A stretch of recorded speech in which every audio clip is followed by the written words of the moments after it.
All right, City Clerk, could you take the roll, please? Alderman Sufferton. Here. Alderman Ravel. Here. Alderman Rainey. Here. Alderman Fleming. Here. Alderman Fisk. Alderman Braithwaite. Here. Alderman Nguyen. Here. Alderman Wilson. Here. We have a quorum. All right, welcome everybody to the Monday.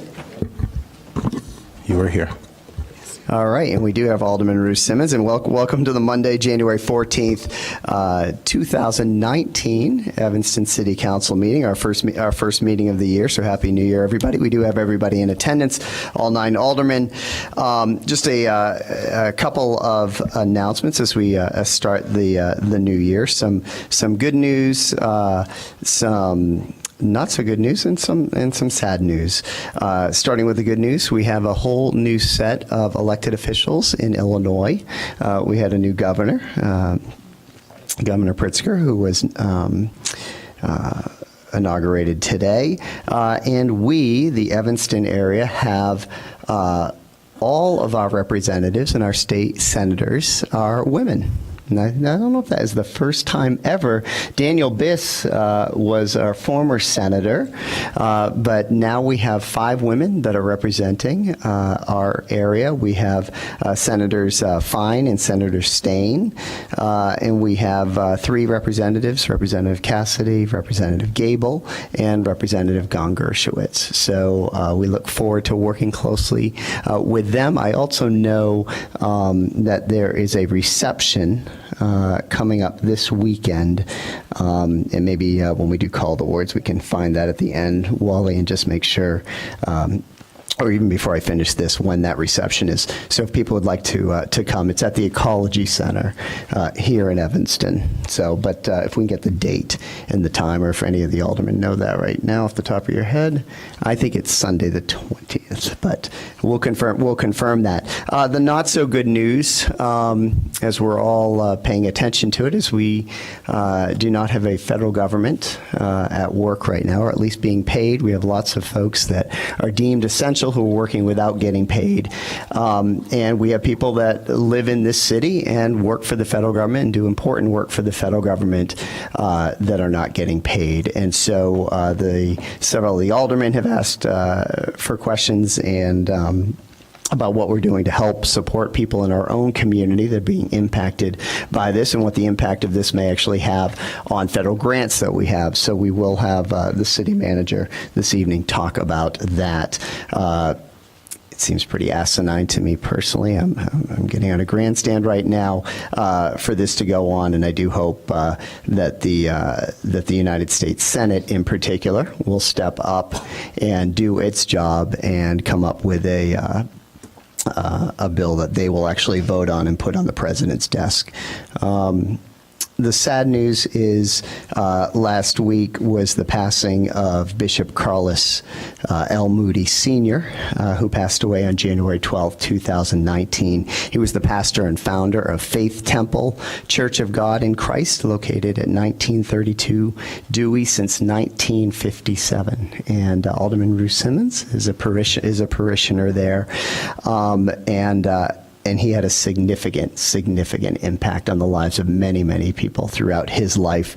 He was united in marriage to his wife, Mother Mary Alice Moody, in 1955. They opened a school within the church in 1980. He continuously honored and praised our police and fire department, and he organized an event that many of us were at, specifically to honor those personnel in 2017. He accepted the call to preach in 1946 in Waukegan. He received many acknowledgments for his work in and outside of the church. One acknowledgement was the street naming in 1995. Dewey between Foster and Emerson was named Bishop Carlos L. Moody Avenue. He served as the vice president of the Black Ministers Alliance of Evanston for 2 years and as a member of the Curriculum Council for ETHS for 1 year. He was appointed the international president of the Home and Foreign Missions Department of the Church of God in Christ in 1975, which includes over 57 countries, and was instrumental in changing the lives of men and women through the Drug Rehabilitation Center here in Evanston and Chicago. There's going to be a community service memorial for him this Thursday, January 17th at 6 p.m. at Faith Temple, which again is at 1932 Dewey. And there'll be a national homegoing for him on Friday, January 18th. From 8 to 10 a.m. will be the viewing, and then 10 is the services at Faith Temple on this Friday. So he will be missed by many, many, many people in this community. His son, by the way, has become the pastor now at Faith Temple and was ordained last night into that position. Lastly, Martin Luther King is coming up. It's next Monday. We have several events here in Evanston. I just want people to be aware the primary celebration will be Saturday, January 19th at noon at Fleetwood Jourdain, where we will celebrate Dr. King's life and legacy through music and dance and a very special keynote speaker that day. There will also be a celebration that Alderman Ruth Simmons is inviting people to Saturday, January 19th from 4 to 7 p.m., and she'll probably speak a little more to that during Call of the Wards. There will also be a original play by senior Joel Noel Forte on Sunday, January 20th at 7 p.m. to 8:30 p.m., and that's at the McCormick Auditorium in Norris Center here. And then the Evanston Public Library will have a celebration on Monday, January 24th from 11 to 4 p.m. So I invite you all to pay your respects and to pay homage to the importance of that day and the activities this weekend. In terms of the meeting the new state senators and the new state representatives, it is on January 20th, 2019, and it'll be between 2 and 5 p.m. at the Evanston Ecology Center. So please come on out if you're free and meet all of our new state representatives and state senators who are all women. So that concludes my my announcements today. City Manager, if you would take the mic.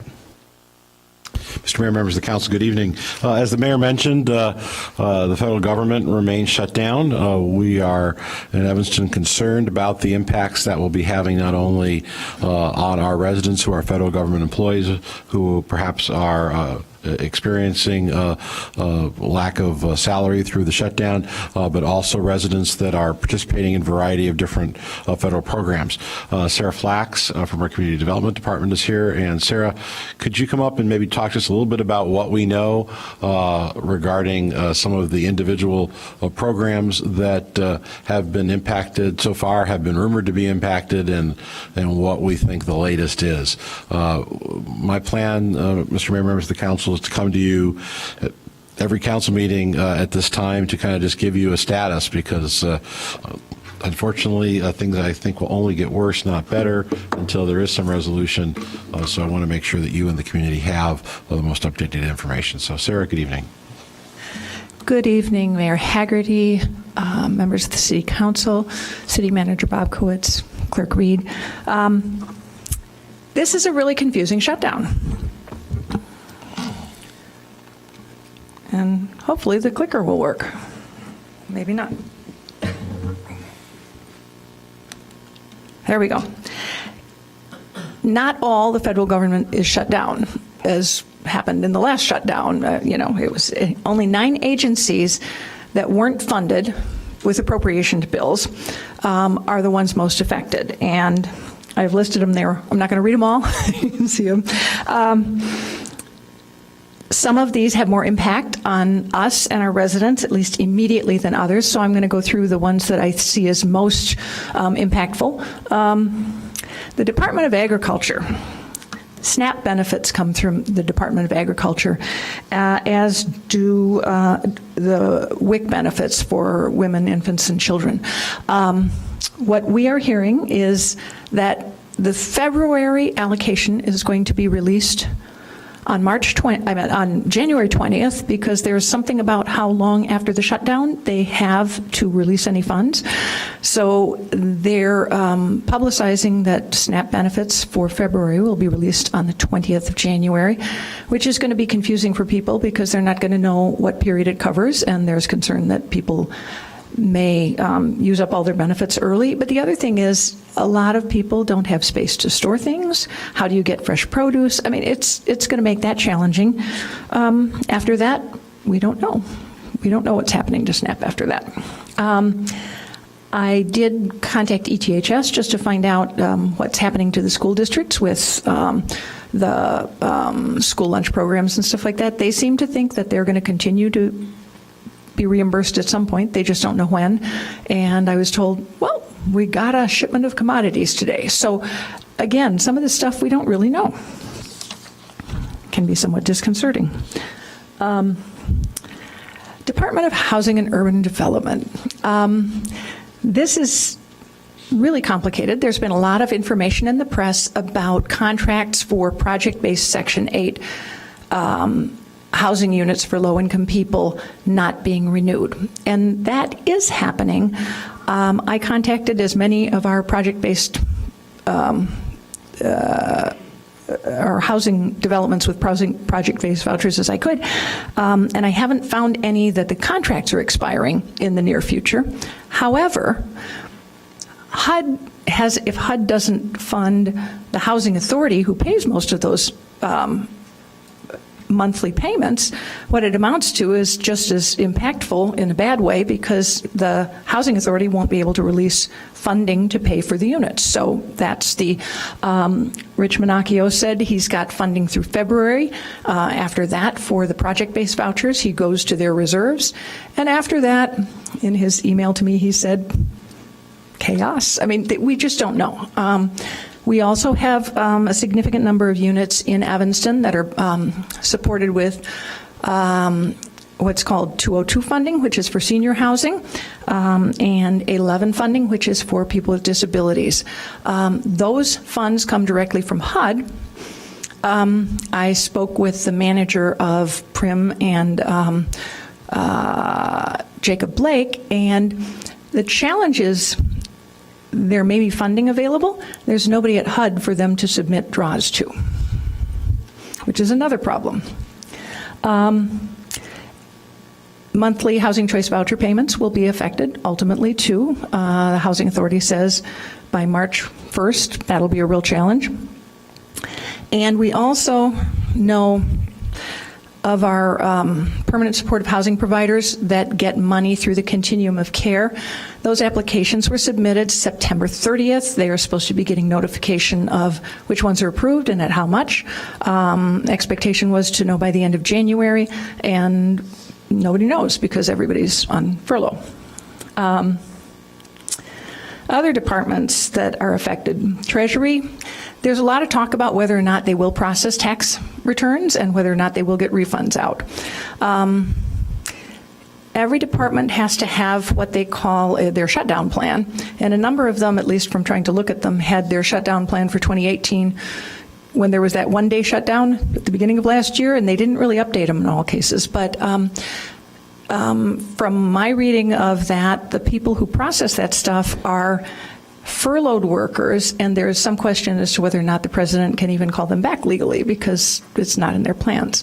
But who knows? Homeland Security, we hear about TSA people who are working. They're starting to get, people calling in sick, and there's even talk that some people are simply saying, I'm walking away from my job, I'm going to go get another job. Most of the TSA people are paid, max is like $36,000, and they're working without pay. The State Department, they said they're going to continue to do visas and passports, but locations that aren't federal, or locations that are in a building that is one of the federal agencies that are shut down may not be open. So it may be hard for people to find out where to go. Transportation. Air traffic controllers, they were understaffed already. They're working with no pay, and they also have the training for new air traffic controllers is considered non-essential. So, that puts more strain on the people who are already working.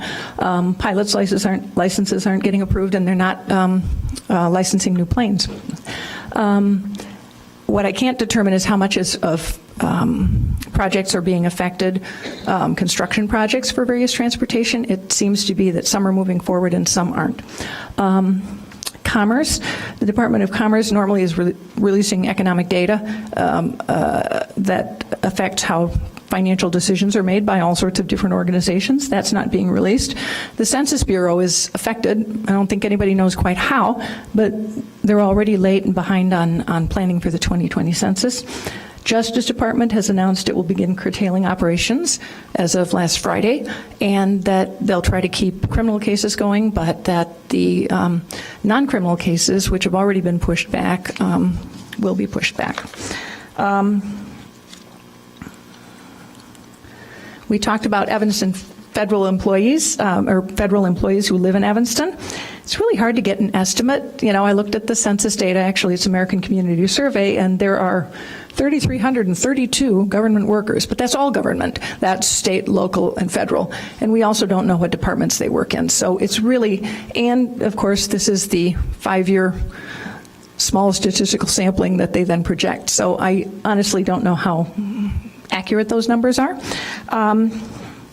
But we know we have people here who are affected, and their ability to pay rent, mortgage, buy food, all those things are going to be affected. It also impacts the businesses that serve them. SNAP could be particularly complicated because if everyone comes in for their SNAP benefits, traditionally people buy much of their stuff when they first get their SNAP benefits. And the grocery stores and the stores that sell it are timed to work with, you know, when the people come in. So we don't know quite what will happen there either. Cities working to try to provide resources to help those federal workers. The General Assistance Office is going to be able to see if people are eligible for emergency assistance, and also route them to other providers for other things if they can, or other things that we provide. And we're also publicizing, Interfaith Action has a very robust network of soup kitchens and food pantries that actually anyone is eligible for. Some of the other organizations that are doing food pantries specifically for federal workers, our food pantries are very happy to serve federal workers and anyone else who needs them, and we don't have restrictions, so they don't have to bring in all their paperwork like they do some others. So that's really where we are right now. There is just so much that we don't know, and that we get on a national level, like how many people are involved, but it's really hard to break down some of the statistics locally. So, Mr. Mayor, members of the council, that gives you an overview where things are at. But the last slide is really, I think, the most important. So for those individuals who are Evanston residents that are in need, we ask that they contact 311. We have set up a system today so that those individuals we can speak with, have a better understanding of what their needs are. If general assistance can be of assistance, we will do that. If there's other things we will do, I think as Sarah's mentioned, we don't know how many federal employees there are, but I think the number is probably one that will be manageable for us. So we'll do our best to provide as individual a needs assessment as we can, work with local banks for low interest loans. There are multiple resources available. I think it's just a matter of being able to collect which are those resources are most available conveniently to Evanston residents. So that is in place, and people can call starting tomorrow who are federal employees who are Evanston residents, and will provide that assistance. I'd be happy to answer any questions. Okay, thank you, Wally. Any other announcements? City Manager? No. Okay. City Clerk, any announcements? Yes, a few announcements. Community members have invited the council and the community to a Harley Clark and Jensen event hosted by a community group, a Harley Clark community group. It'll be held here at the Civic Center on Thursday, January 24th in the Parasol Room, which is on the 4th floor. So the council members and the community is invited to that. The clerk's office is hosting an event this Wednesday along with former Governor Pat Quinn. The event is titled Your Seat on the Council. And we'll hear Governor Quinn talk about either referendum or law that can be passed by the council that neighboring suburbs such as Oak Park are working on pushing into to law, which would allow citizens to essentially have a seat at the dais and create ordinances that the council would have to vote on. And if the council votes no on those ordinances, those would go directly to referendum and potentially be passed into law. So we're having Governor Quinn discuss that. And I also am here, and when we move on to the bills list, I'm happy to answer any questions that I was unable to answer during the committee meeting. Thank you. Okay, great. Thank you, Clerk Reed. Okay, we're going to move on to public comment. We have a handful of folks that have signed up for public comment today. It looks like we've got about 10. So our rules are each of you will get no more than 3 minutes to speak. Clerk Reed will keep track of the time, and we'll give you a little nudge if you're getting up to the 3 minutes. I do ask that you be respectful of everyone else that would like to speak and keep your comments to 3 minutes. And as always, I appreciate you being respectful with your comments. All right. So with that, I'll name the first three. I'll have you guys come on up. Mike Vasilko is the first. Then Terry. I apologize if I'm mispronouncing names too. Clocky, and then Joe Clocky. And if you can come up and pronounce your name correctly, that would be great for the record. Thank you. Mike Vasilko, 2728 Reese Avenue. I'm speaking tonight asking that you reject items A19 and A21, which is the selling of city property, which in effect helps pay for the Robert Crown Center. I asked a question weeks ago of the council through an email, who's going to be held accountable for awarding the Bullion Andrews the construction manager bid, which was 43% higher than the Walsh Construction. Bullion Andrews' estimate for the building, based on preliminary drawings, was the sixth highest of a field of 9. Walsh's estimate was $9.5 million less, a 25% savings had you taken it. Do aldermen realize you could have prevented all of the budget cuts, staff cuts, taxes, fees, fines increased and levied against the citizens for 2019 had you selected the lowest qualified bidder for pre-construction managerial services? That would have been Walsh Construction, a very qualified contractor, rather than unethically favoring Bullion Andrews. Think about it in terms of how much good $9.5 million could have gone, how far it would have gone for groups like Family Focus and others. Up until 2 weeks ago, the Friends of Robert Crown were still promoting the Robert Crown Center as a $30 million project, only $10 million of which was supposed to be the sale of bonds from the city.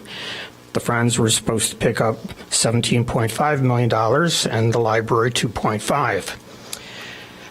The vast majority of Evanston taxpayers do not yet know the project is estimated to cost $53.4 million, paid for by the sale of as much as $50 million in bonds, plus interest.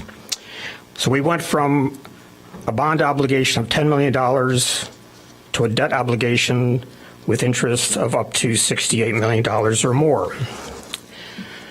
Aldermen can still rescue Evanston taxpayers. It is entirely possible, and you should consider stopping the project construction in its entirety. Number two, you should vote against any further sale of the bonds. That should have been a referendum. Number three, you should insist on Northwestern and others who are going to be benefiting from the use of ice hockey, ice time, National League quality ice rinks, gyms that are being promoted and used or will be used by other institutions in the city. Get them to pay for the construction. Get $15 million from those kinds of groups rather than the 1.5 that's being called a donation, which is really just pre-purchasing ice time and gym time.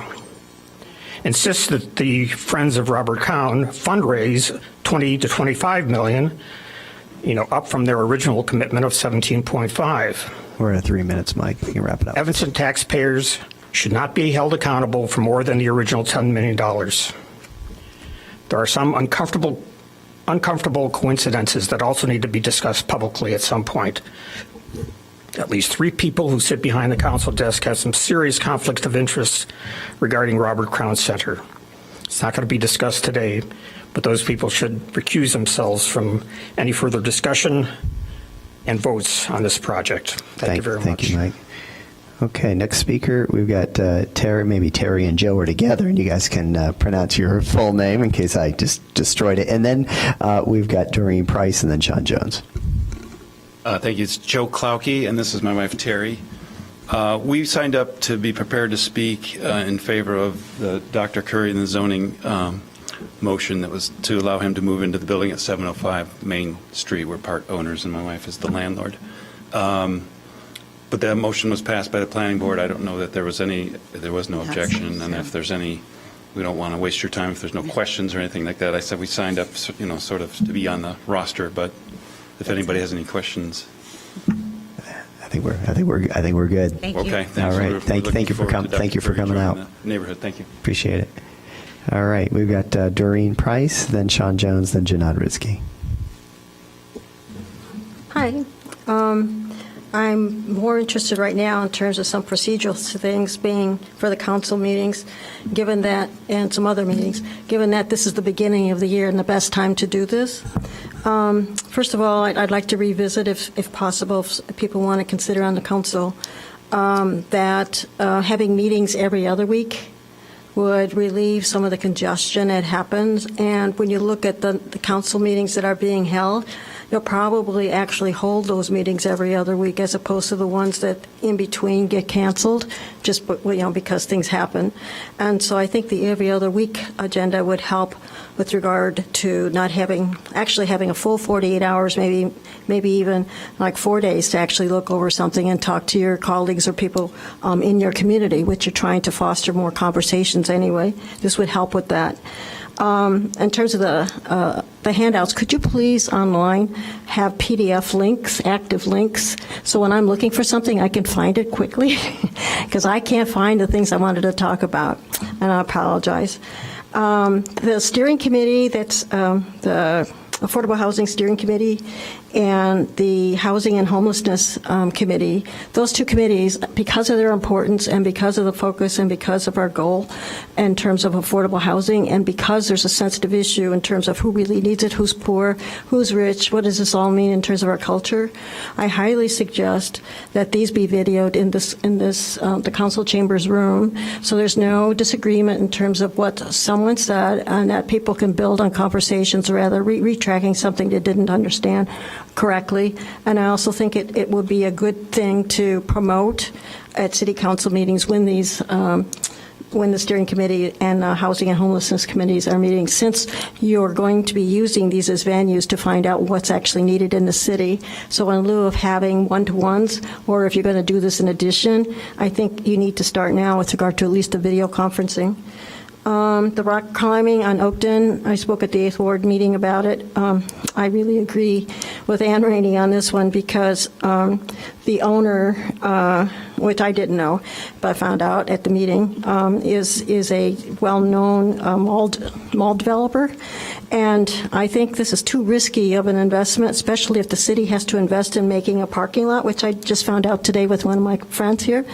And if you have to pay for a parking lot too, that may make it more expensive to repurpose it if this doesn't work out. So at best, possibly a rental and see how it works out. But I wouldn't necessarily invest in parking on that unless it was something that there was going to be a return on investment, since the city is tight on money. And then the last one is I kind of agree about getting the best bidder, and I think we should go into value bidding. There may be some discussions on it. Going the cheapest bidder doesn't always work out, as we always know. We pay more usually if we go that rate, and I didn't go that route with regard to cutting down my tree. So, Thank you, Doreen.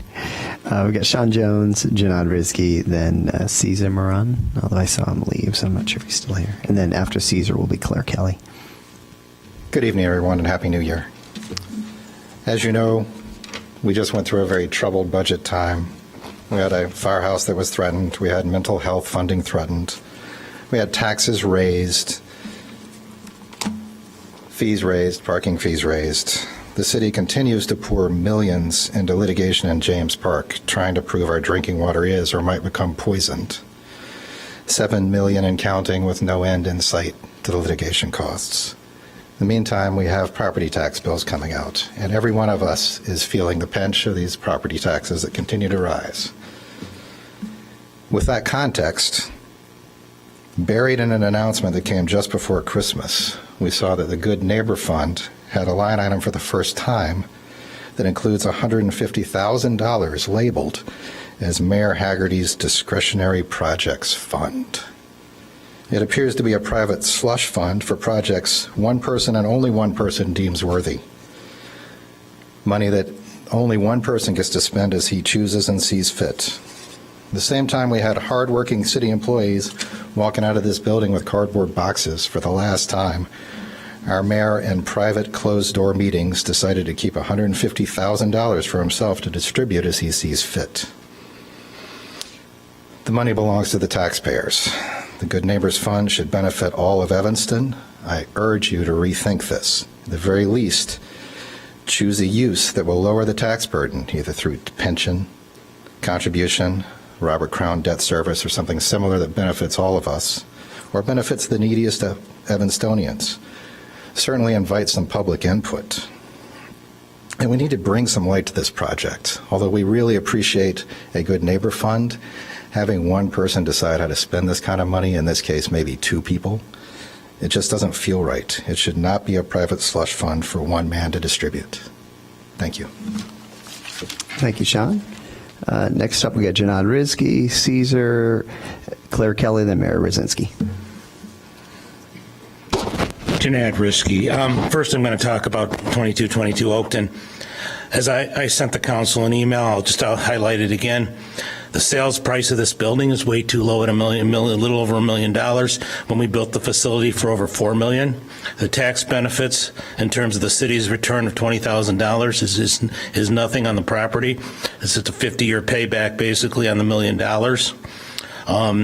Looking at page 341 in the packet, it appears the parking lot that they were going to do for Smiley Brothers is going to get rebuilt. And if that's going to be built, that's almost close to $1 million the city's going to put out in capital. And basically, we all know the situation here. Sean Jones just outlined it. I could go through it again. We all know what's going to happen next year with the budget. So why would we build a parking lot for another private party? Of course, we'll claim we'll have some kind of revenue deal, but it won't be. So that's another $1 million down the hole here. And then finally, as I said, there's an issue with where the city's going to store things. And the storage is a problem. That building's been used for storage, so where are you going to get the money, and how much money is that? You know, you can pretend nothing's there, but clearly things have been stored there all the time. That costs money. So these deals that keep coming here, there's something seriously wrong with every one of them. They don't benefit the taxpayers. So who are they benefiting? It's a mess here. It's truly a mess. And some aldermen better stop and think about all this and figure out what to do, because we all know what's coming next year with the tax increases. And, you know, the city clerk has been criticized quite a bit for his expenditures. But through FOIA, I've been looking at expenditures of other city employees and their expense reports. They're disasters. In the private sector, you wouldn't be turning in expense reports that are so incomplete, non-existent. And two employees I audited that were basically through the city manager's office, they have no expense reports for 5 years. Everything's on a credit card. It's incomplete. It's a mess. And there's others here that have complete messes. So the city, you know, sit up here about the city clerk's expenditures at every meeting is ridiculous when we have serious problems. We need an audit of all these people in the city manager's office and what they're doing with their expense reports. That's another problem here. So I suggest you do that. And then finally, Robert Crown. We'll talk about that probably at other meetings. I have gone to, you know, some of the issues that Robert Crown are most concerning to me are the fact that we are trying to sell the time in the building. We're selling things in the building, not knowing the price of the building. Typical city kind of management of budgets and things, we have no idea of what we're doing. We have a building we haven't built, we have an operating cost we don't have, and we're selling it to people. Certain people have made donations. And I understand there's 2 donations there like that.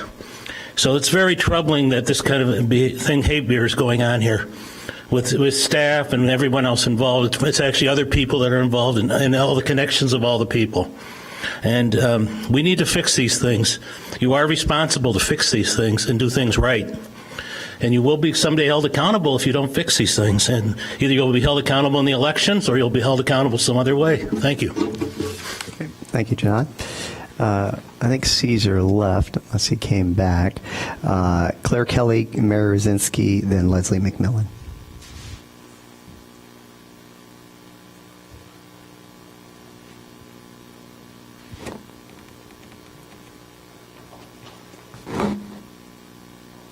Good evening. I'm Claire Kelly, and I'm also here about the Robert Crown project. I have concerns about the transparency of the project. I don't believe that Evanston residents really are aware of the full financial scope of this project, of the Robert Crown project.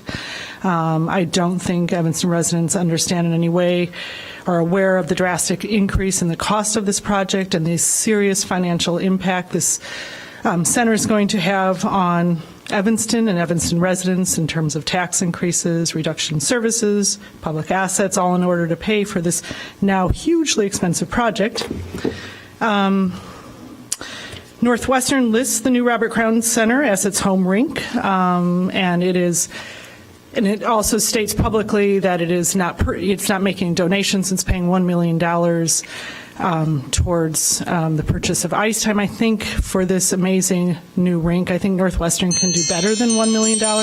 I think whoever's negotiating with them could certainly do a lot better than $1 million. But on a positive note, I was really glad this evening to hear from Erica Storley that there will be a community meeting in February to share information with the residents and to solicit input also from Evanston residents about the project before actually signing off on any LOIs with any of these various entities that are purchasing time, as well as an MOU with the Friends of Robert Crown. So that's encouraging. I'm glad, and I just ask that you please try to publicize this meeting as widely as possible through ward meetings and the website. Thank you. Thank you. And next up, Mayor Rosinski, Leslie McMillan, then Ray Freeman.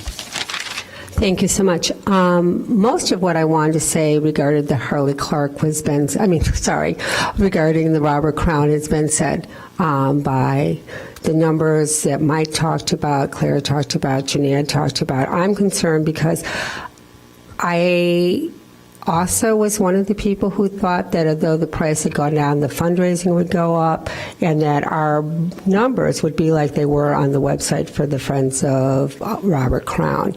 And to think that we just went through such a devastating budget process this year with the $1 or $2 million we were trying to fill, and we're going to be having a $3 to $4 million starting in a couple years every year, and I'm very concerned that other essential social services in this city and other services are going to be so negatively impacted, and I don't want to see anything more cut. And I do not expect a community center to be a revenue generator. It's a service. It's what brings people here. We don't even have a pool in this place that, at the end cost of over $80 million would have been a nice thing to think about putting in, to really have something that all residents could use at so little expense. Hockey is, I think it's an exciting sport, no denying, but it's got to be one of the most expensive sports out there. And I know we got the fields going, but I think we need to stop, reevaluate this project, and then really put our heads together to see how we are going to raise money. There's going to be 2 beautiful rinks, and there's a lot of advertising possibilities. There's partnerships that could also maybe be looked at with other places that would be looking at this, but I do not want to see us sell ourselves short at this expensive projects that we've got ourselves into. The second thing I wanted to talk about tonight was the Oakton Center, and I also agree that this is probably not a great deal. I really wish we would look at going back to the Evanston Rebuilding Warehouse and seeing if they could. That's a fabulous program. They do job services. They bring in about $60,000 in taxes. I'm not on board with them. I just think that I go all over the North Shore for my work, and a lot of people I know are now going there. And it's become a place that people go, it's so cool, and there's no reason that couldn't become, with the support of you guys, a place that had a restaurant, a place that had other things that got them there. And I know they talked about wanting to go to the go to the recycling center. And I think that as a community, it kind of meets our mission. So if any of you guys are there and would maybe talk with who's ever at the warehouse and see if they still can do it, we might actually be able to create a revenue generator for the city, which would be great. And I think that's it. So thank you so much for your time. Bye. Thank you, Mary. Leslie McMillan, Ray Friedman. Is Leslie here? Okay, how about Ray? And then is Priscilla Giles signed up? I believe so, yes. Maybe I have to refresh. Good evening, Mayor Haggerty, City Manager, City Clerk, and City Council. First, I want to wish everybody a Happy New Year. Second, I'd like to say that I agree with everybody who spoke before me. I'm trying to keep my comments short. I just want to repeat a request that I had previously made, that somehow that we come up with some kind of an avenue that City Council members can address public comments. Whether it can be a news bulletin, it can be an email link that people can check in with, but people that come up and speak at public comment, all the people, the few people that spoke behind me, need to know that their comments were heard and that they can be addressed. Whether they're valid comments or not, they need to be addressed. We've been talking about Robert Crown for, what did you say, 10 years? Harley Clark, whatever. We need to know, are our comments valid? The community, is trying to be involved, but if the comments are not addressed, then community is not involved. And I think there's just a whole lot of frustration here with the community and just, being ignored. Thank you. Thank you, Ray. James Engelman, and then Priscilla Giles. I'm James Ingram from 24 Brown in the 5th Ward. I'd like to talk about the loading zone and Simpson. We need more handicap spots because there's a lot of places that people park and there's not enough handicap spaces. Thank you. Thank you, James. Okay. Ms. Giles? Now, was there anybody else that had signed up that I missed? Okay, Ms. Giles will be our last I was at speaker. another meeting. Thank you. Some time ago, there were some houses at the corner of Dodge and Crane that mistakenly complained to the city about problems that they had. And the city decided to tear those down and told the people that they would have first options when they were being rebuilt. Those townhouses that have been are rebuilt, I don't believe any of the people who complained are in them now. And it looks like we're about to have the same thing done with housing from Wesley to Jackson and around the corner. It was said that we have stabilized community, a stabilized 5th Ward, but by taking the housing from people who are able to pay that rent and putting it in a neighborhood that is going to now be condominiums, it's not stabilizing the community. It's doing the same thing that they did at Dodge and Crane, destroying it. Thank you. Thank you, Ms. Giles. All right, and that concludes public comment. I want to thank everybody for coming out and sharing your concerns. There was the comment sort of, about the response to them. I would hope that people do realize, I think the City Council does take into account the comments that are being made. There's conversations that occur up here, and there's a lot of thought put to the comments that you all make. one thing that I am remiss in doing and sort of reporting to the public that I would like to take a minute to do, and I had meant to do this and had forgot at one of my mayor announcements, is in regards to the Good Neighbor Fund that we have with Northwestern University. So $1 million a year under a 5-year agreement comes to the city. Under that agreement, it's at the mayor's discretion in terms of how that money is allocated. This past year, in December, we issued a press release that allocated that money. We've received that $1 million from Northwestern, so it's in the city coffers. I put $250,000 of that towards the Evanston Fire Department and the paramedic services that we have here. I put $135,000 towards existing job training programs. I put $100,000 towards youth outreach programs, and that will cover the salaries of 2 of the 5 existing full-time outreach workers that we have in the city. I put $90,000 towards Elevate Evanston and a workforce development initiative. We need to continue to work hard to help people that are underutilized or unutilized gain employment, and a career navigator is going to be established to help do that. I put $75,000 towards implementing pilot projects recommended by the Climate Action and Resiliency Plan. That's the CARP group that reported recently and will be coming back to the council. We'll be discussing that as we make some decisions in terms of things that we can fund there. I put $70,000 towards a full-time social work position at the Evanston Public Library. I will tell you that social work position is pretty cutting edge. I mean, our library director is getting a lot of calls from other people about that program.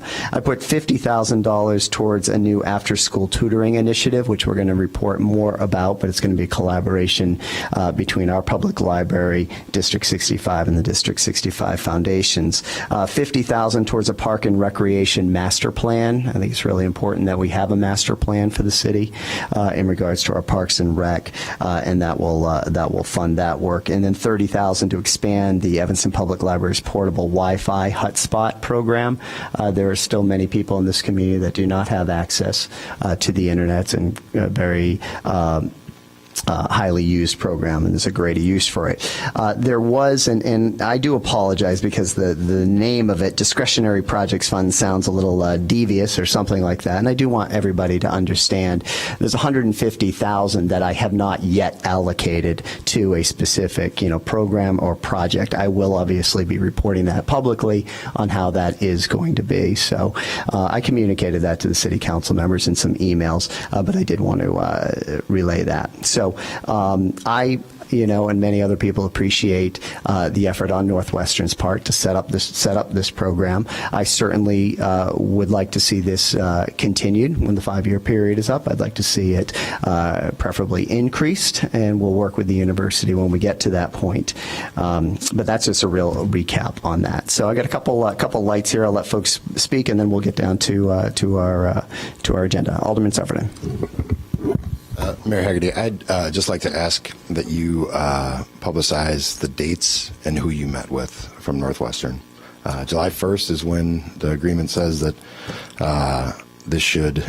you come forward with your list of projects, President Northwestern, you have a collaborative meeting, I presume. Could you let the public know what dates and who was in attendance at those meetings at a minimum? Absolutely. There was one meeting, and I'll ask the city manager to pull it up. A city manager attended with me. I can tell you in the 2 years that I've been here doing this, it very much is me presenting to the city to the president of the university, here are my thoughts on how I'd like to allocate this funding. In those 2 years, the president or anyone in the chief financial officer was there as well, Craig Johnson. Have they ever pushed back and said, no, we don't like this, we want to do this, or anything along those lines. So it has been my discretion. I'll get you the date, and we'll put that out in a second. Alderman Fisk.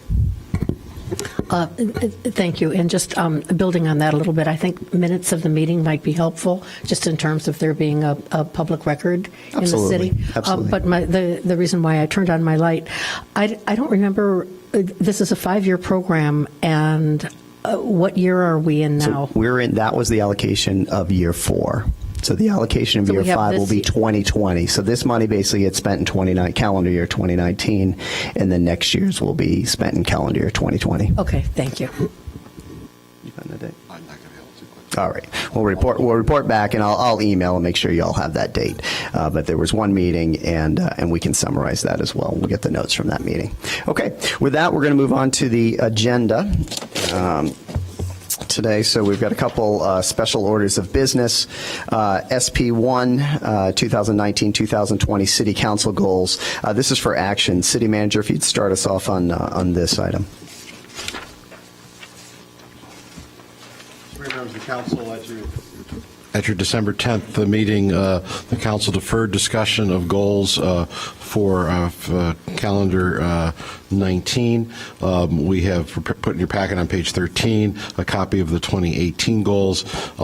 In reflecting on this matter, I've made some adjustments to the recommendations. First of all, I think it would be a good idea for the council to consider a 2-year window.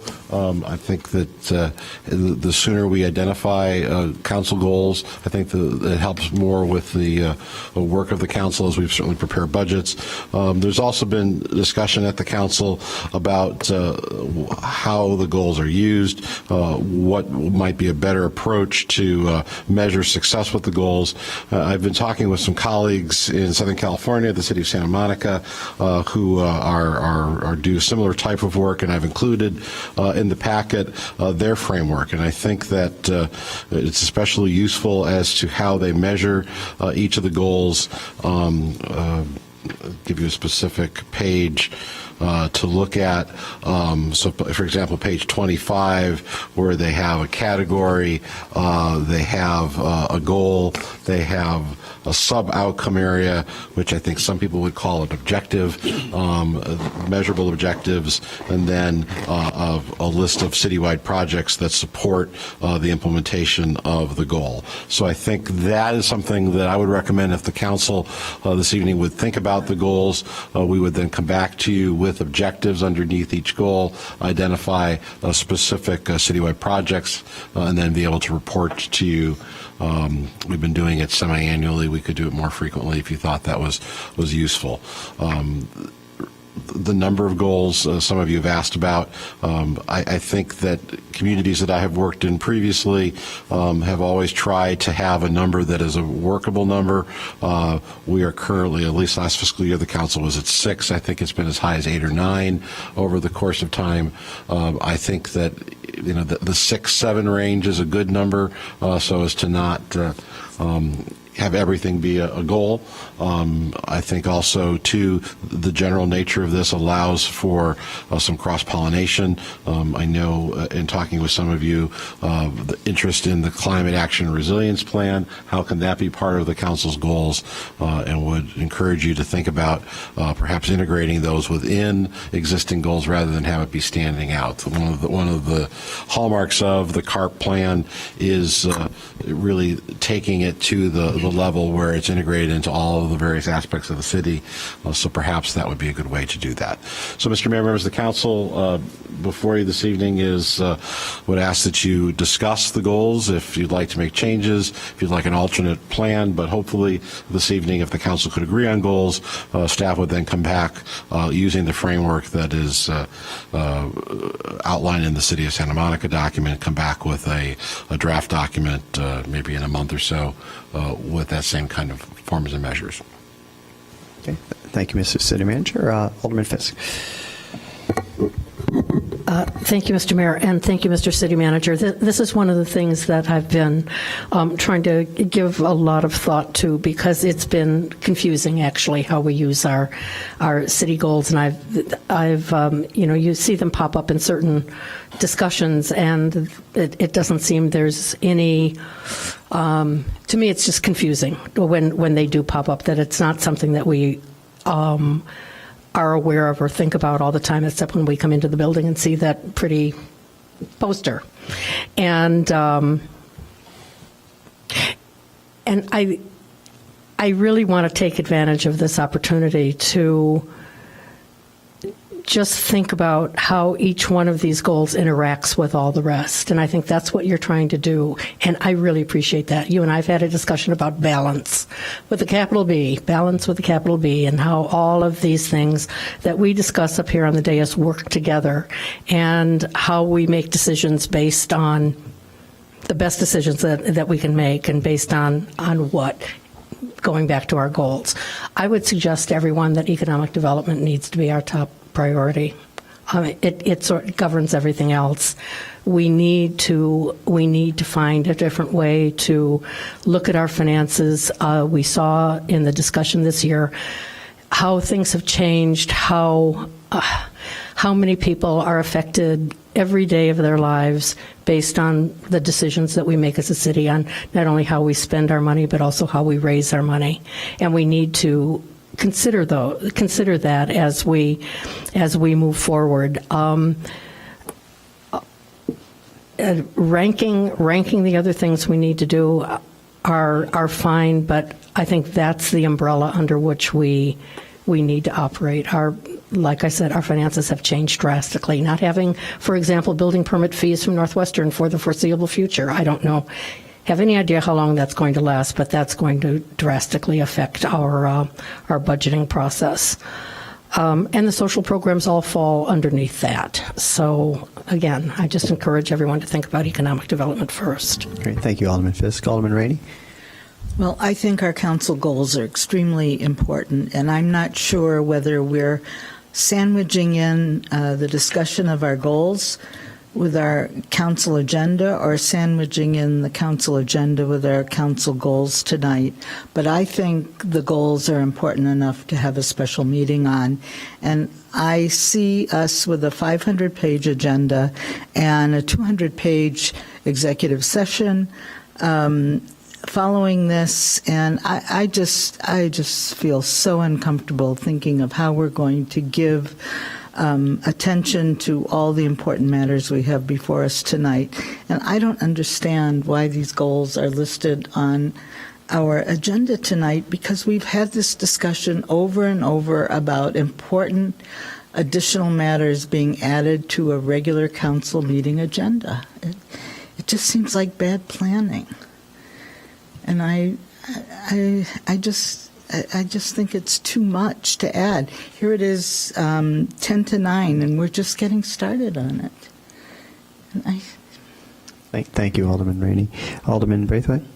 I'll be brief. I would support the comments of my colleagues, Alderman Fisk and Alderman Rainey, and maybe with the council's nod, direct the city manager that we calendar this meeting, see where we can fit it in, and that we move it to the executive, to the automatic library where we're all able to sit around the table. I think in the past we've had someone facilitate it. I don't think we need a facilitator to discuss this, but I would be curious how each of the members of council feel about these various topics. I mean, every year I write down my goals, and I'm sure other people's do, and I want the city manager to hear how we all feel individually about each of these, and do it at a time where we can be coherent and very detailed with our thoughts, is what I'm thinking. So, Alderman Rainey, I would take your recommendation and turn it into a direction, and then we just calendar it for a 6 or 7 o'clock meeting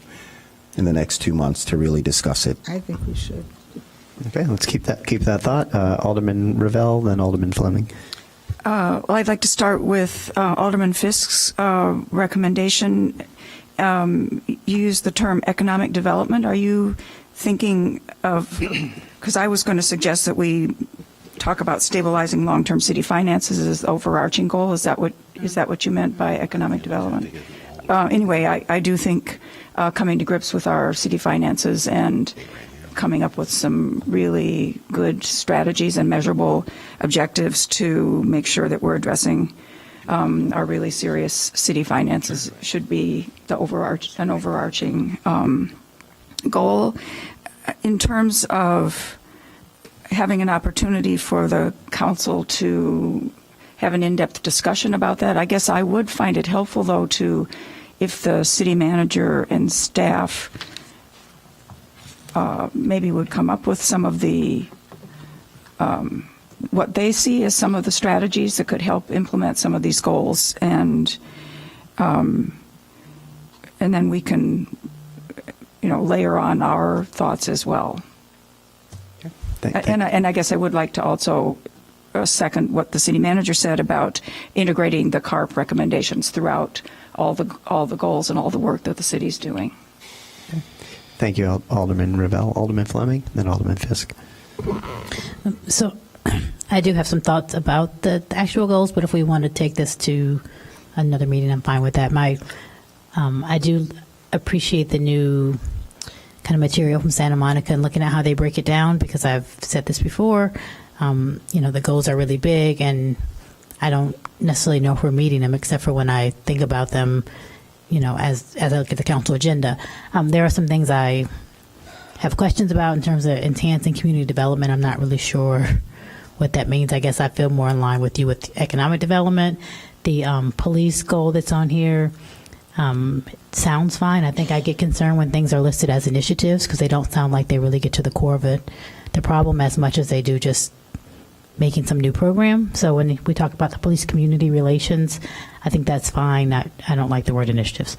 The equity I have lots of concerns about because we've had that now for a year, and I think when I hear from people in the community, they're not sure what we've done there. So I would like to have a longer conversation. I'm concerned if it gets too far down the road. We're kind of at a half year before we have goals for the year we're currently in, and I really would like us to look at how we use our goals throughout the year as we're looking at budget and things. We need to measure our goals and then, reflect on them when we're looking at the budget. So I'm happy to have this at a roundtable discussion. I would like it sooner than later. And I would, I guess, push myself and my peers for us to really think through how we want to measure these and what these mean to us versus giving that to the staff, because they are city council goals. And so I think that people who elected us are looking at us to set the tone and give staff direction on what we're looking for versus staff coming back and telling us, kind of how we should implement these. So if we're going to go to the roundtable, if we could get it very soon so that we can actually start measuring and using the goals, that would be great. I think the city has been very vocal last year, and I think it's time for us to respond so that they can follow along and see in some kind of tangible way what we're doing. And District 65 does a really good, they have a strategic plan, but they do a really good reporting of it, I think, quarterly, where they show on all these different graphs, where they are in relation to what they said they're going to do. So we might want to look at something like that as well. Thank you, Alderman Fleming. Alderman Fisk, then Alderman Ruth Simmons. Yeah, thanks. So I just wanted to make sure that stabilizing our finances sounds a little bit more passive than I think what I'm talking about. I absolutely agree with stabilizing our finances, but I think we're in a unique opportunity right now. We've done so much in Evanston to make Evanston an attractive place to invest in. And I think there is a lot of interest in investing in Evanston that we haven't necessarily talked about and talked it through. And so I would like to include in the conversation a report from our economic development staff just to remind us of who's out there, where we are positioned in terms of communities in which people want to invest and come to, so that we can make better decisions and get a better model for forecasting where we're going in the future. So I just want to be a little bit more proactive in that discussion. Thank you, Alderman.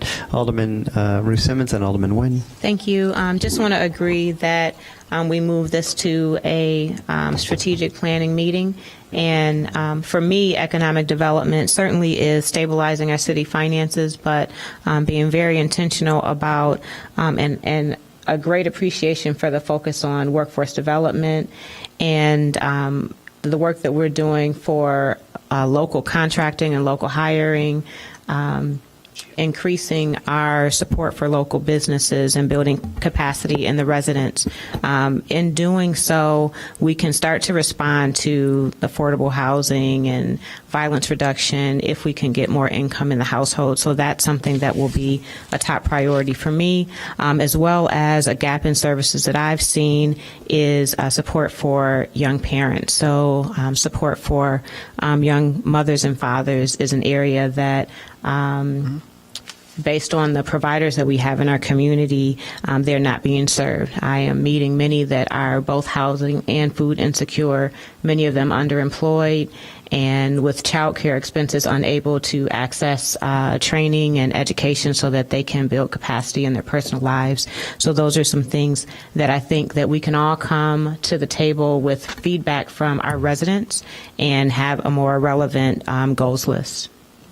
Great, thank you. Thank you, Alderman Simmons, Alderman Nguyen, then Alderman Braithwaite. I think I agree with everything that's already been said. Alderman Rue Simmons, that's an excellent summary. I think we should go ahead and have the city manager look for a date, and I agree with Alderman Fleming, sooner is better than later.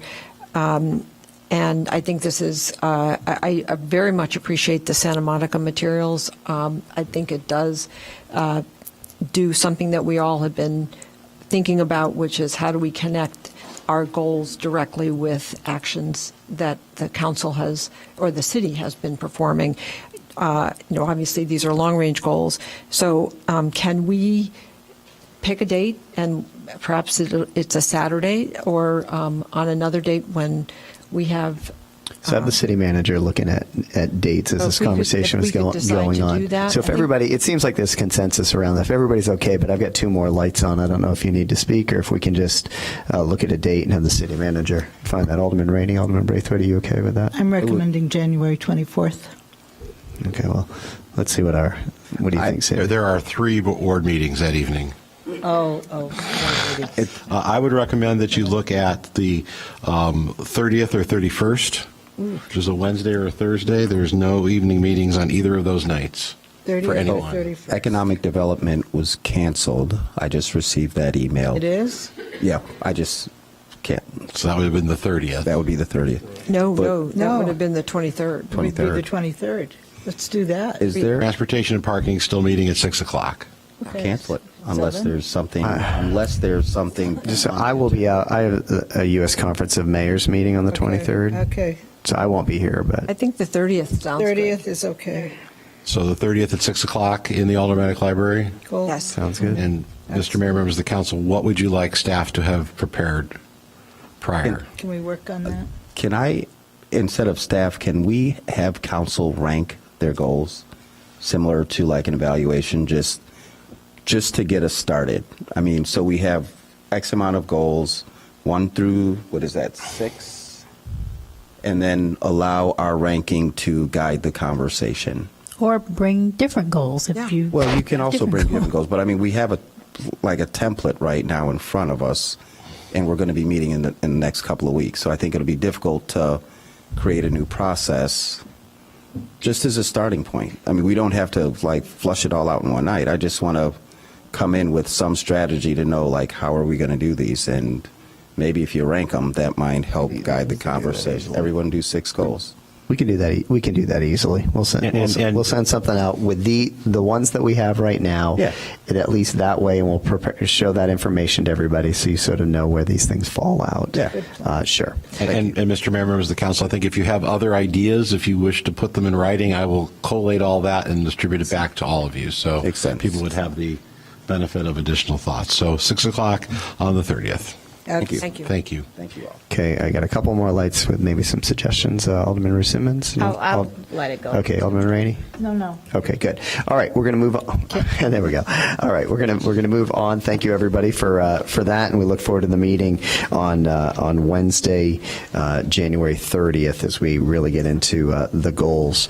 I do like the idea. I'll just add of spending quality time, which we're going to at that meeting, but actually trying to set them for 2 years.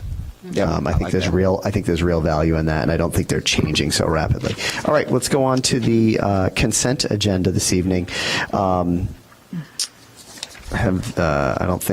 haven't changed over committee chair. So Alderman Rue Simmons, would you lead us through M1 and then APW? M1, approval of minutes of the regular city council meeting of December 10, 2018 is for action. A1, payroll, November 26, 2018 through December 9, 2018, $2,848,105.59. Payroll, December 10, 2018 through December 23, 2018, $2,820,497.88 is for action.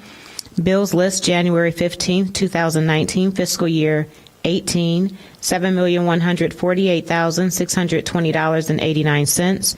Bills list, January 15, 2019, fiscal year 2019, $68,935.46. BMO credit card activity, period ending September 26, 2018, without Amazon, $183,655.02 is for action. A3, BMO Amazon credit card activity, period ending September 20. That A3 is removed. A4, staff recommends that City Council authorize the city manager to execute a contract for Chandler Roofing Restoration with Garland DBS Incorporated in the amount of $214,073. Funding for this work will be from the Capital Improvement Fund 2019 with a budget of $225,000. It's for action. A5, staff recommends City Council authorize the city manager to amend an existing engineering services contract for the Fountain Square renovation project with Christopher B. Burke Engineering in the amount of $16,618.45. This will modify the existing agreement amount from $1,049,412.79 to $1,066,031.24. Funding is available through the Water Fund Capital Improvement Program. For action. A6, staff recommends the City Council authorize the city manager to execute change order number 1 to the Church Street Harbor renovation contract in the amount of $25,440 and providing a time extension of 140 days. This change order will increase the overall contract amount from $891,000 to $916,440 and will change the date of substantial completion from December 14, 2018 to April 30, 2019. Funding for the change order will be provided from the general fund, which has a budget of $36,000, all of which is remaining. This is for action. A7, staff recommends that City Council authorize the city manager to execute change order number 3 to the contract for 2018 50/50 sidewalk replacement project with Schroeder & Schroeder Incorporated in the amount of $4,938.40.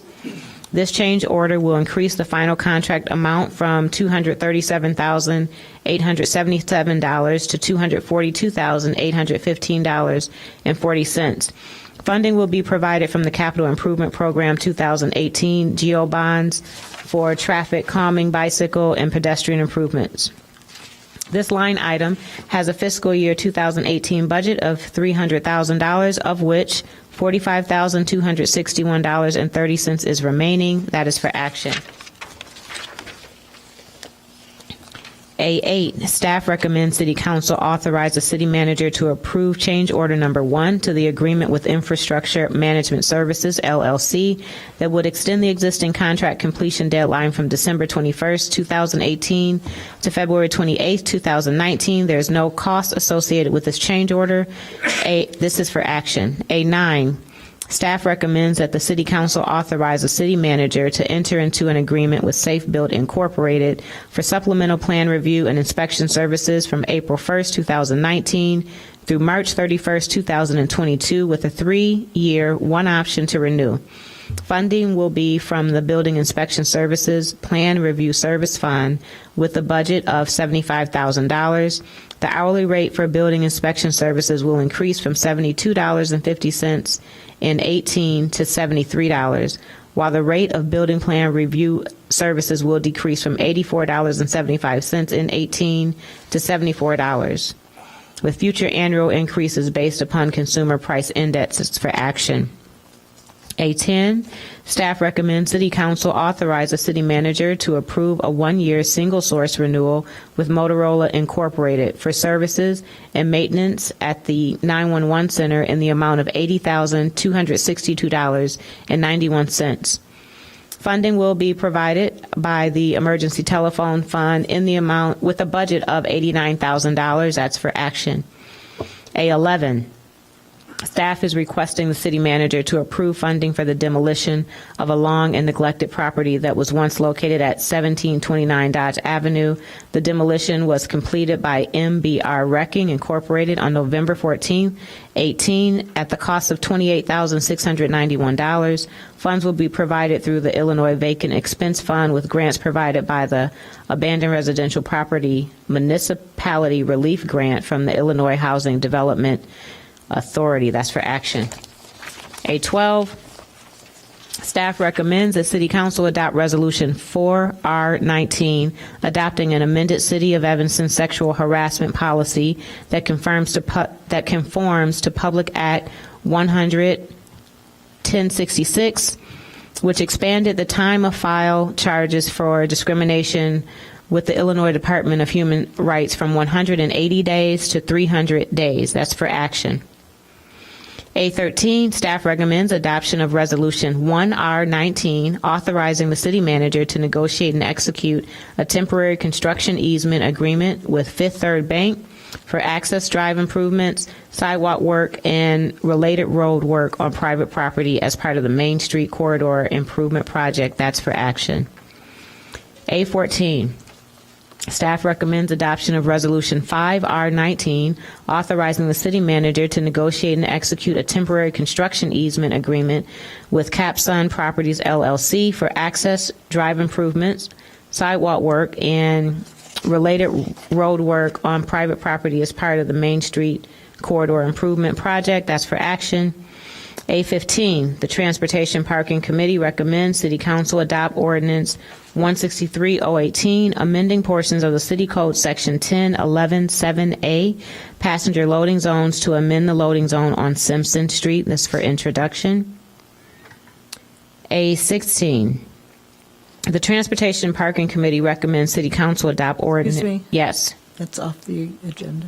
Okay. Taxes and A16 and 17 are off the agenda. Do you take 18 also? Pardon me, you said 18 off? Yeah. 18 as well. A18 is off as well. A19, staff recommends adoption of Ordinance 5019, authorizing the city manager to negotiate the sale of city-owned property at 1729 Dodge Avenue to Evanston Township High School in conformance with the terms of the intergovernmental agreement between the City of Evanston and ETHS for the geometry and construction class. A 2/3 majority of City Council is required to adopt Ordinance 5019. City Manager requests suspension of the rules for introduction and action at the January 14th, 2019 City Council meetings for introduction and action. A20. Staff recommends City Council adopt Ordinance 121-018, directing the city manager to donate an ambulance owned by the city to the North Regional Major Crimes Task Force Major Crash Assistance Team. This vehicle has been determined to be surplus as a result of a new vehicle replacement being put into service. That's for action. A21, A21 is removed. And A22. The Transportation Parking Committee and staff remove that Yeah, I think there needs to be changes to that. to A22? Yeah, it's off. So remove A22. Yes, please. All right, great. Thank you, Alderman. May I request that A2 be removed as well? Bruce Simmons. I think only Alderman can request to remove Right, an item. I guess requesting an alderman. What do you want? A2. I'm requesting A2 to be removed. Let's see. A2, so you're taking the bills list off? Yes. Yes.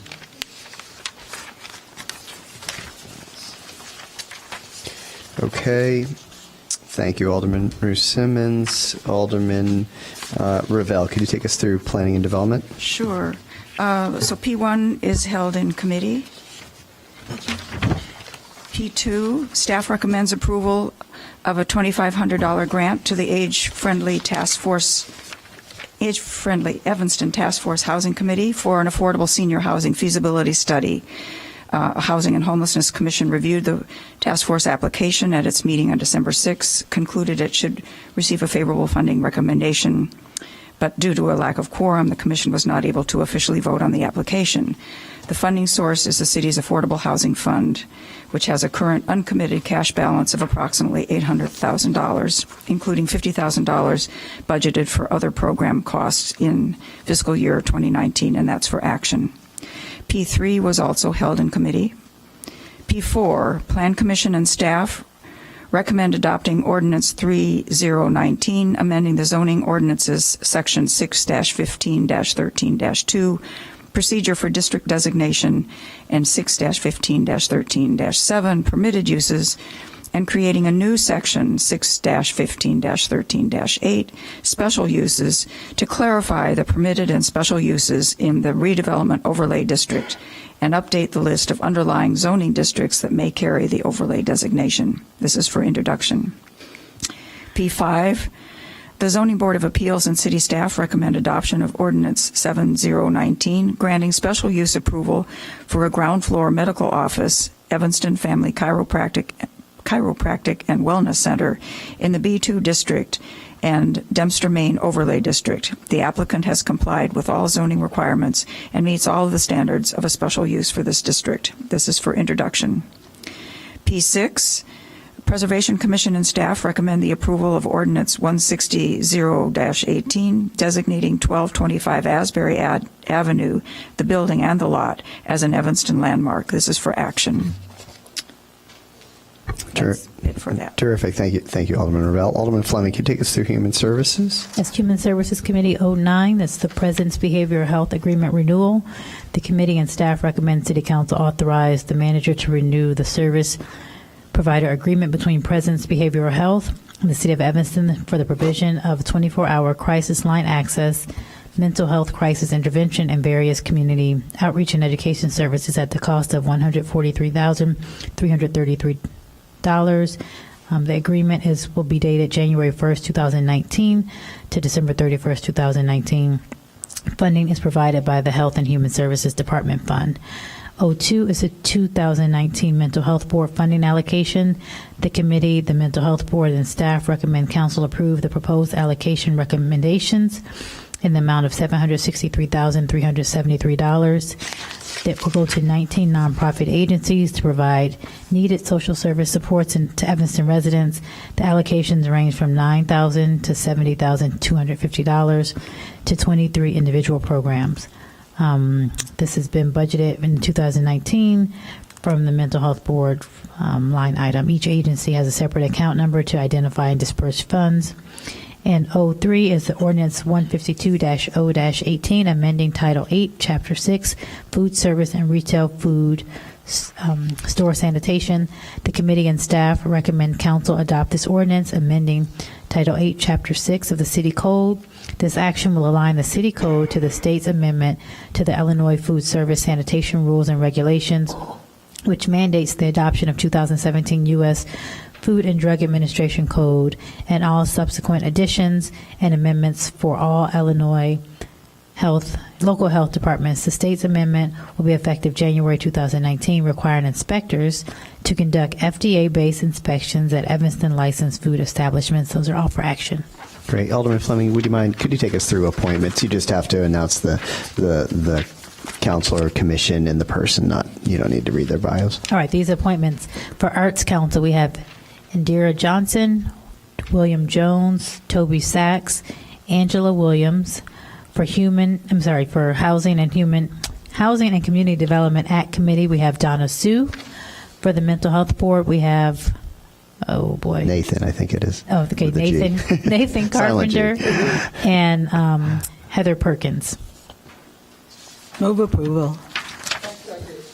Great. City Clerk, could you take the roll, please, on the consent agenda? Alderman Sufferton. Alderman Ravel. Alderman Rainey. Aye. Alderman Fleming. Aye. Alderman Fisk. Alderman Braithwaite. Alderman Nguyen. Alderman Wilson. Great. The consent agenda passes the Evanston City Council on a 9-0 vote. We're now going to Vote again. I'm sorry, Alderman Ruth Simmons, starting with Sufferton. keeps happening. Okay, all right.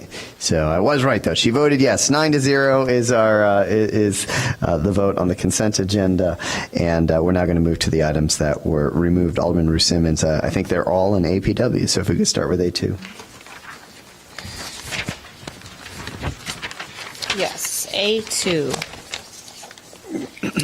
Bills list, 2000, January 15, 2019 fiscal year, $7,148,620.89. Bills list, January 15, 2019, $68,935.46.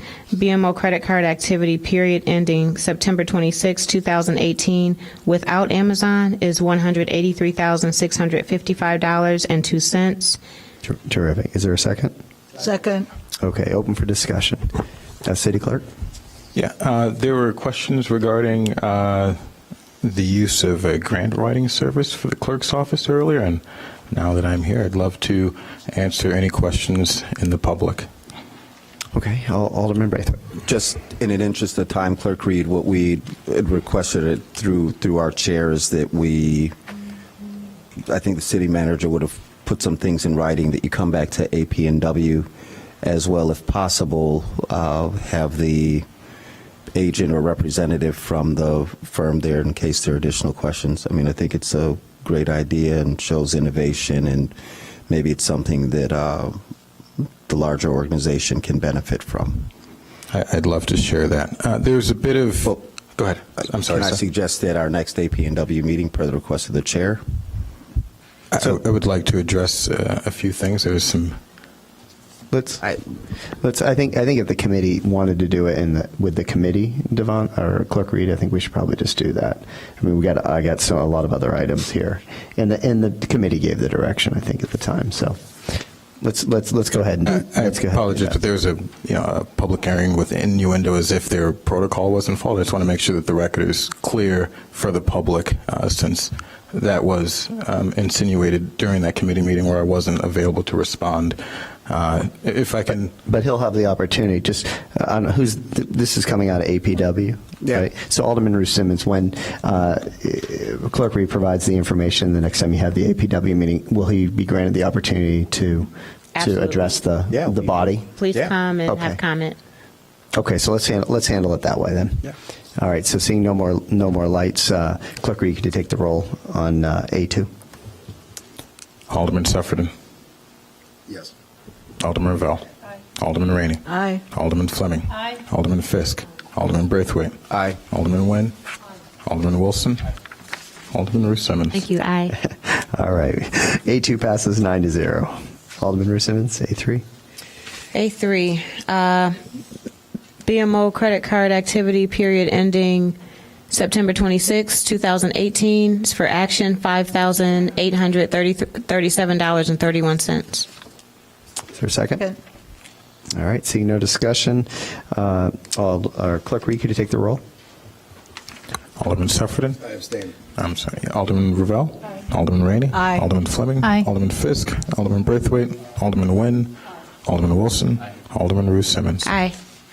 All right, so item A3, the BMO Amazon credit card activity passes the Evanston City Council on an 8-0 vote with Alderman Suffredin abstaining. Alderman Ruth Simmons, A16.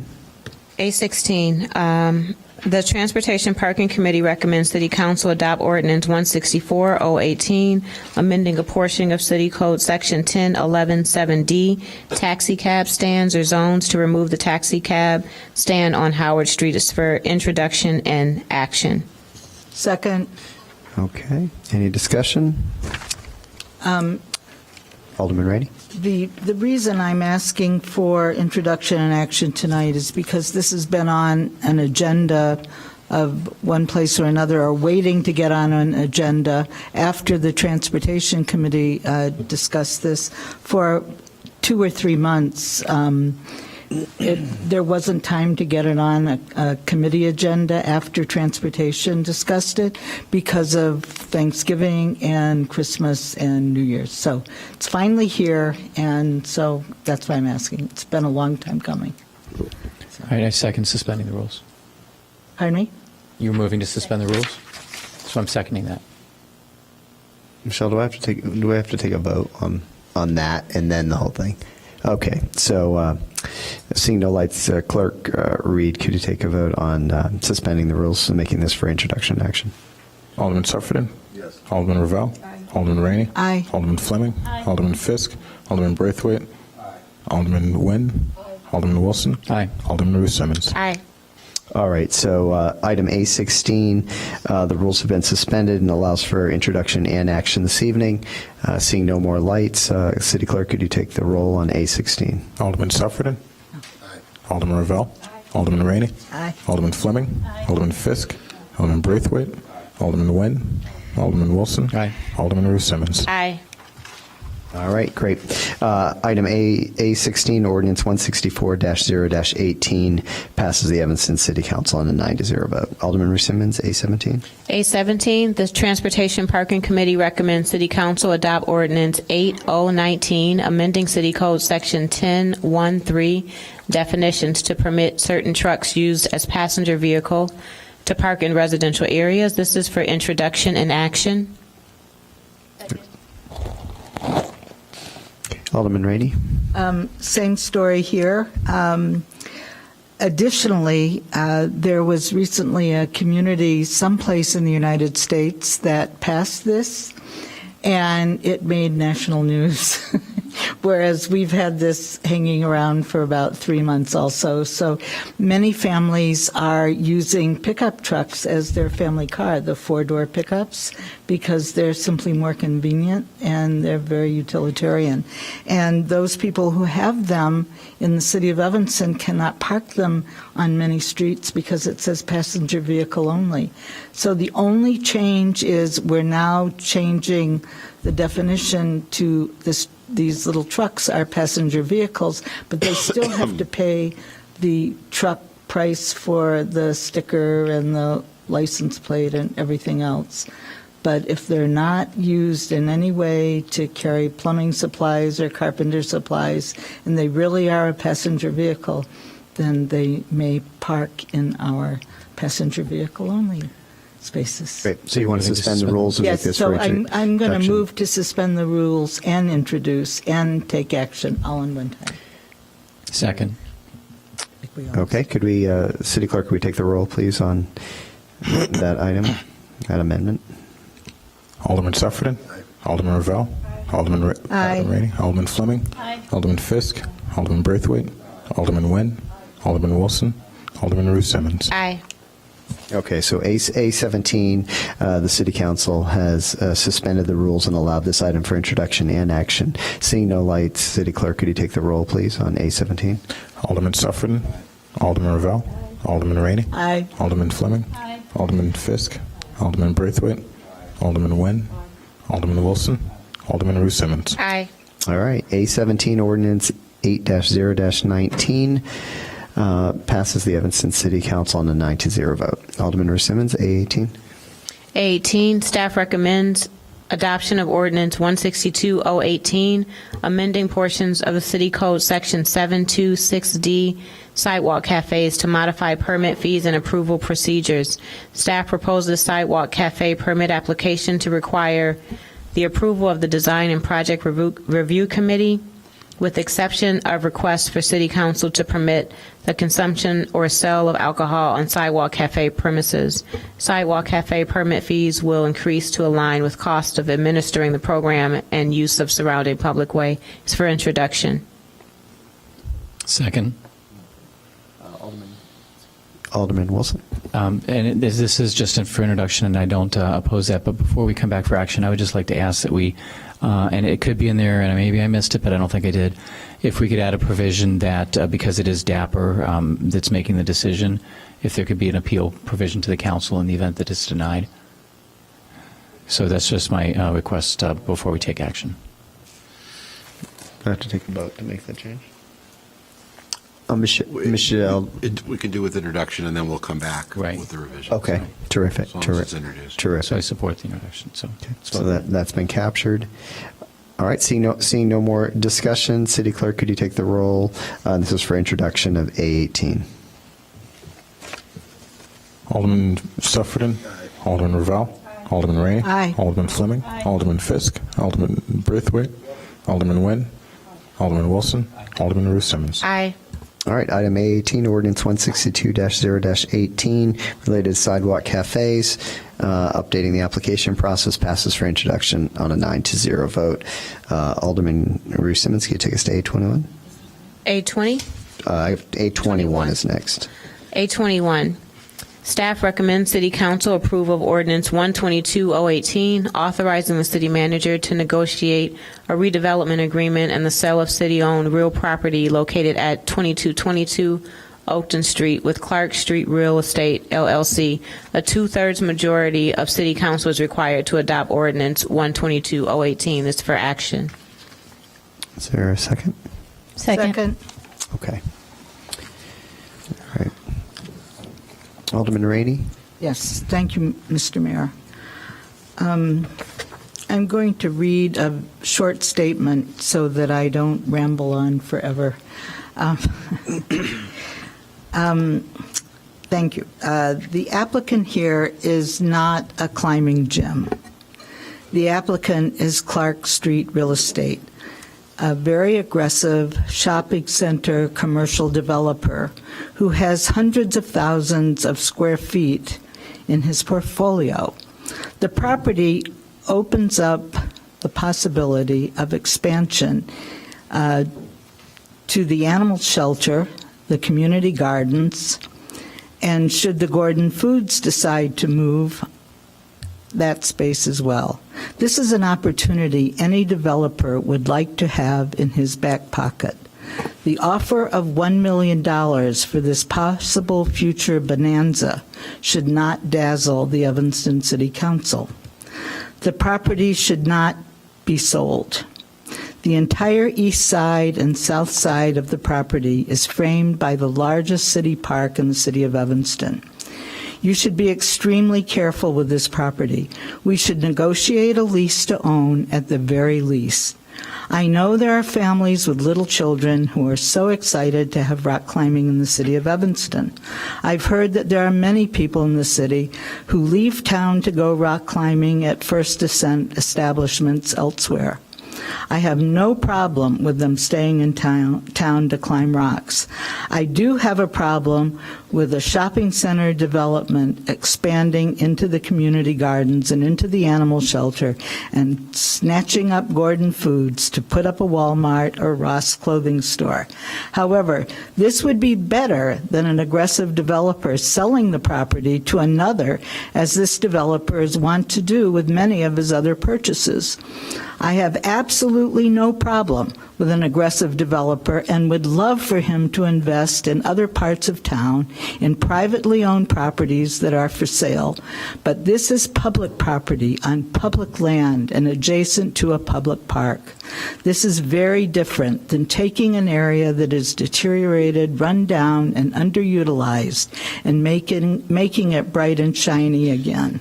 Someone said at our ward meeting the other night, what more could you ask for? The building is going to be occupied. That's not good economic development. Some of our best projects in the south end of town have happened because we rejected the wrong projects over time, waiting for just the right projects to come along. Frankly, I feel more comfortable if we were leasing to a rock climbing company. However, this is a process, and Clark Real Estate is entitled to negotiate this deal. They won. They were selected. However, I'm going to support the negotiations for a 3-year lease to own with no change in the zoning. I-2 zoning, as the recycling center is currently zoned, provides for indoor recreation as a special use. Please support this change. The parking lot to be must remain a public parking lot and have pay stations to support it. So I'm asking this council, please, please, do not support an initial sale, but a 3-year lease to own, please, with the parking lot separate, a public parking lot owned by the city of Evanston with a pay station. Thank you. I've sent a copy of my amendment to the sale agreement, changing sale to lease, to the city manager earlier today. Thank you, Alderman Rainey. Thank you for those prepared remarks. Is there any other discussion on this item? Alderman Fisk. Could I ask Corporation Counsel how we incorporate Alderman Rainey's suggestions? It's all in paper. I gave it to the city manager. There's just very few changes. It would be a pretty easy change. Under Ordinance 122-018, we would just substitute, instead of it saying authorizing city manager to negotiate a real estate sale agreement, it would be authorizing city manager to negotiate a lease-to-own agreement for a 3-year term to lease and redevelopment agreement. We would just retitle it. Okay. And we would return with a lease-to-own agreement. Okay. Alderman Braithwaite. I'm just curious, Alderman Rainey, have you had this conversation with staff and the applicants? No, of course not. I've gotten in enough trouble lately. I'm trying to be very careful with who I talk to about what. No, I have not. I have talked to the city manager only. So just reading the look of the applicants I'm okay to support it. I just think there's Excuse me. Okay. Mr. Mayor, would you just let me respond? I think I still what we have are them. doing tonight is we are not making a deal with the applicant. What we are doing is we are authorizing the city manager and the applicant to negotiate.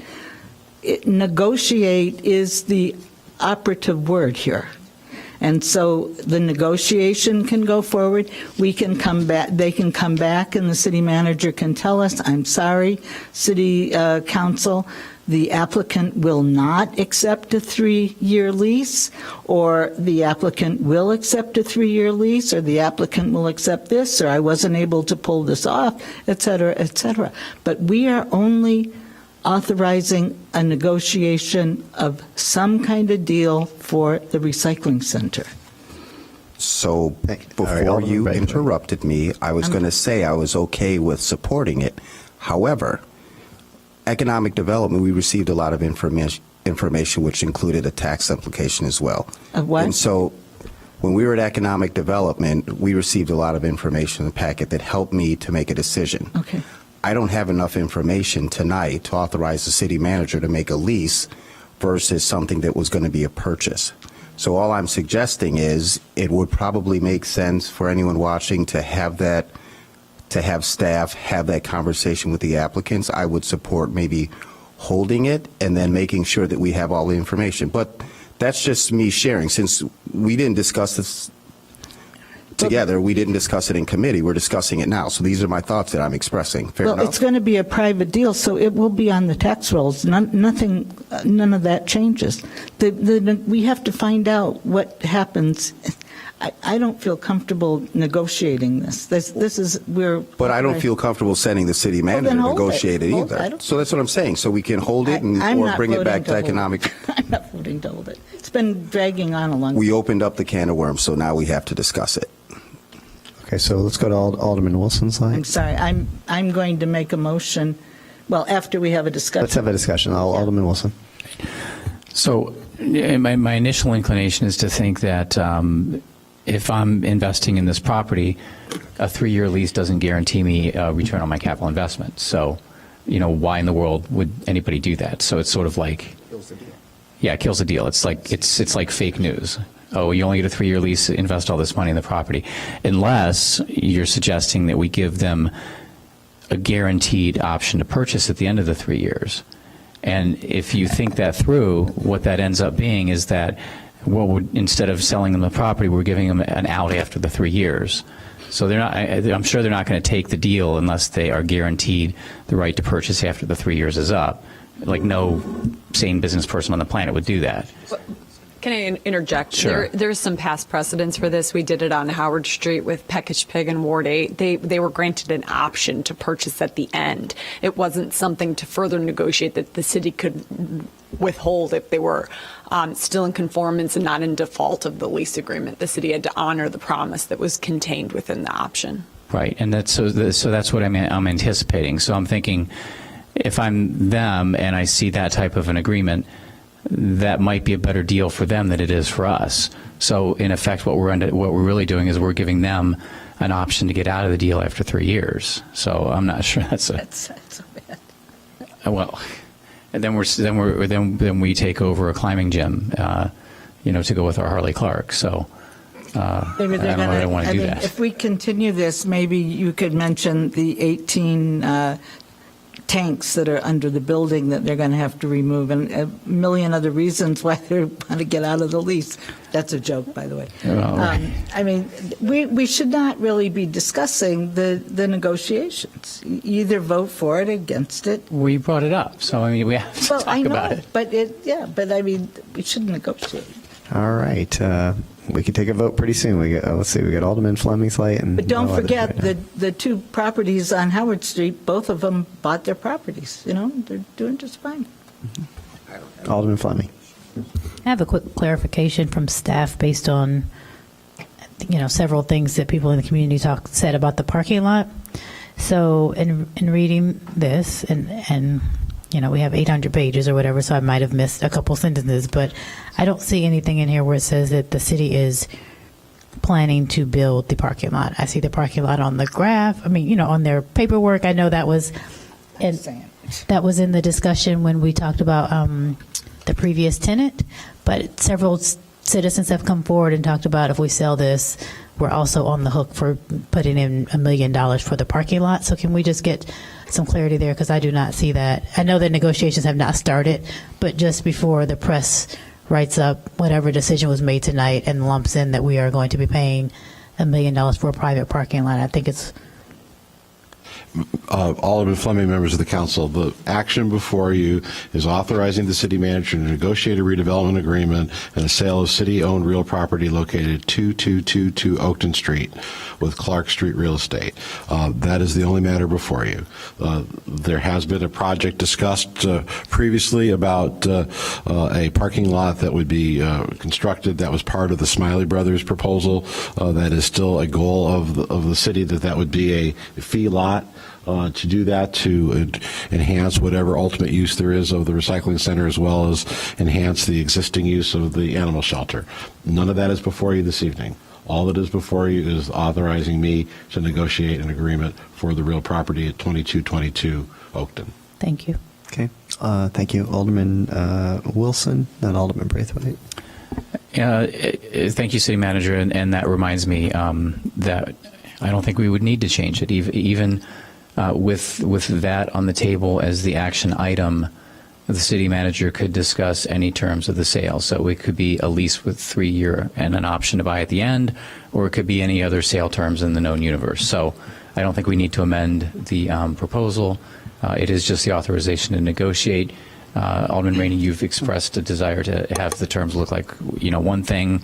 I haven't expressed any opinion at all, but I think the action item is appropriately drafted. So I see no need for your purposes or anyone else's purposes in the context of what we talked about to modify it. And I think we should proceed and allow him to negotiate and see what he comes back with.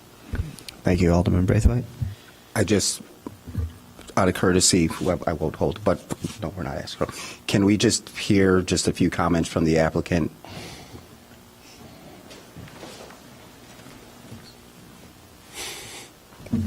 Good evening. My name is Andy Stein. I'm a principal with Clark Street Development, or Clark Street Real Estate, excuse me.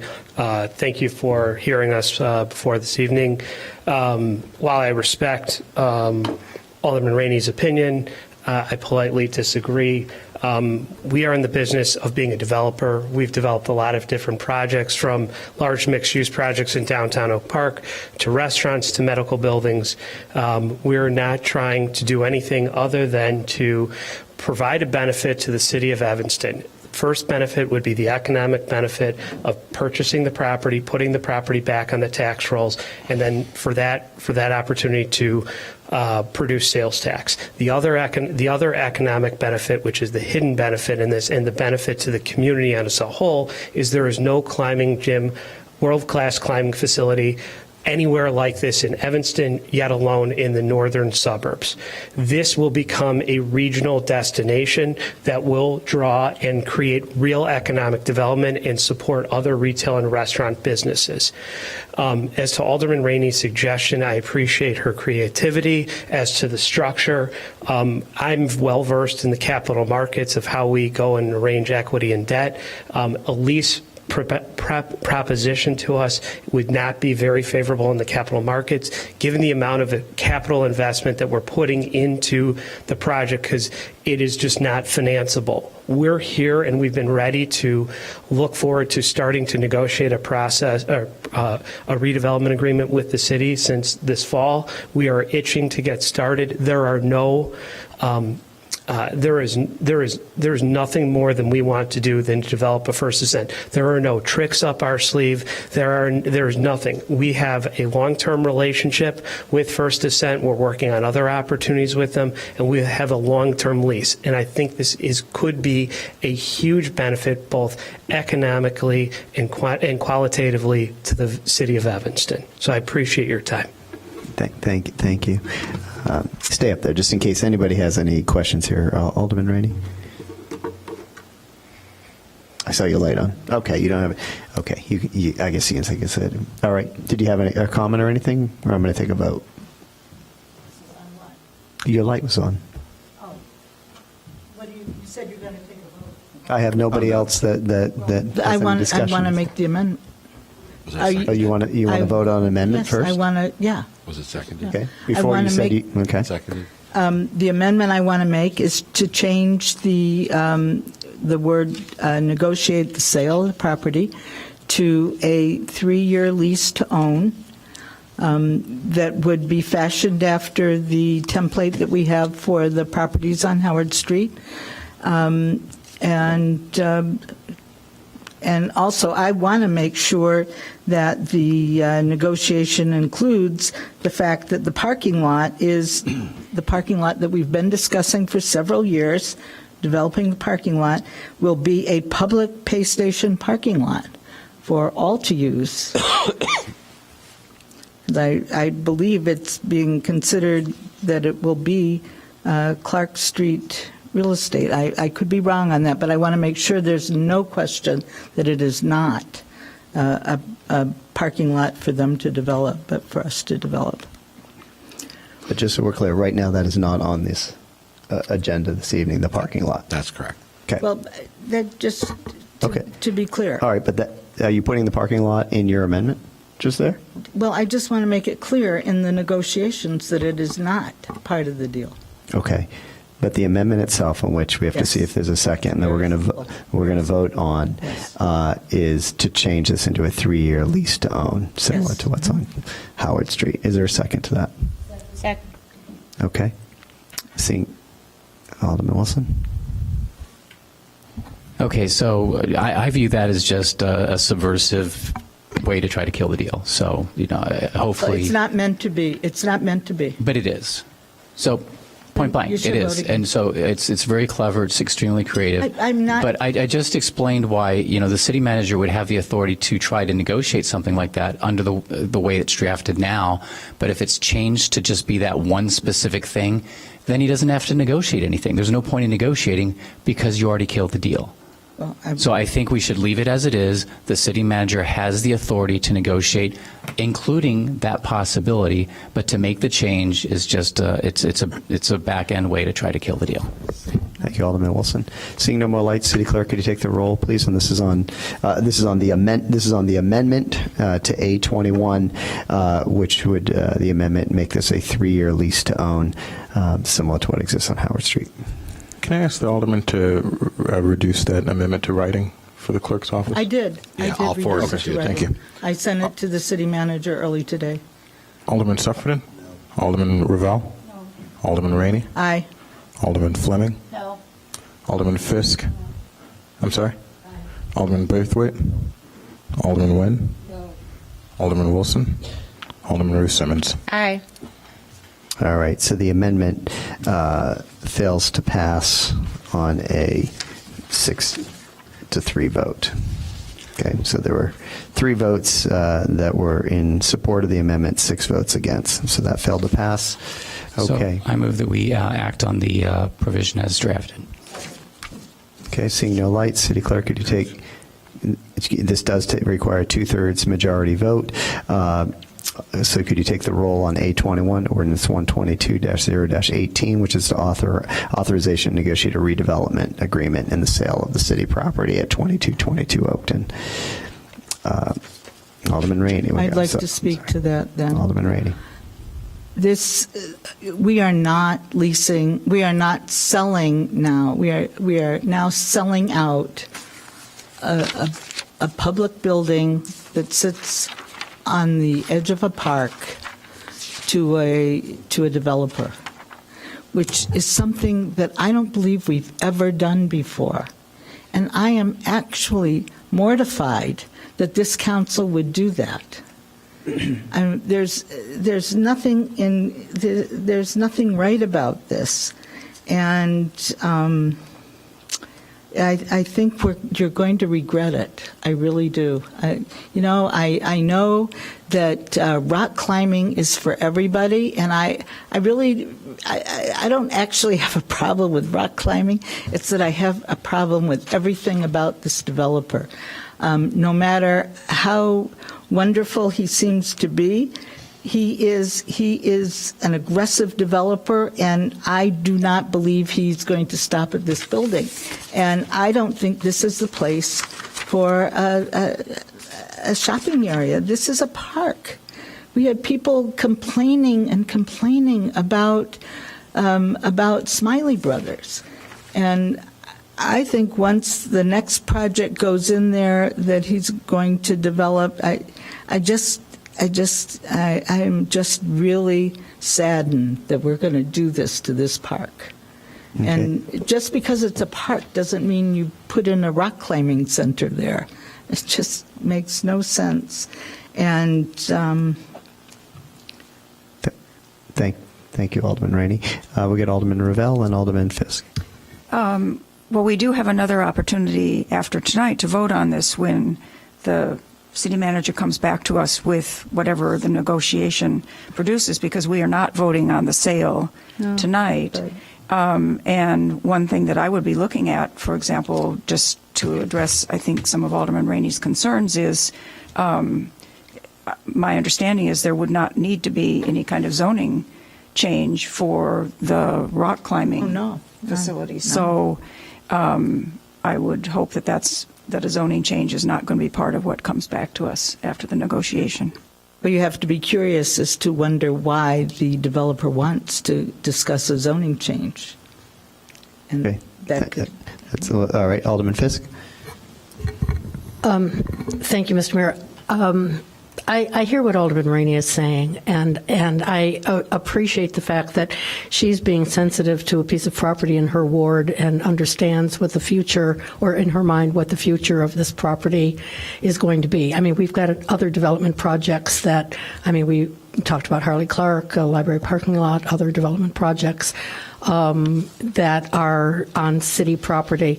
Howard Street, for example, the work that's been done there with Peckish Pig, was actually in support of redevelopment of Howard Street that was very consistent with the city's vision for that.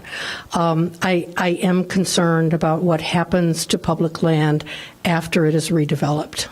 We'll talk about that more in the weeks coming forward as we talk about the planned development of the library parking lot. But I'm going to defer to the alderman here because I think she has given an incredible amount of time to thinking about what's best for not only that area, but the future of it.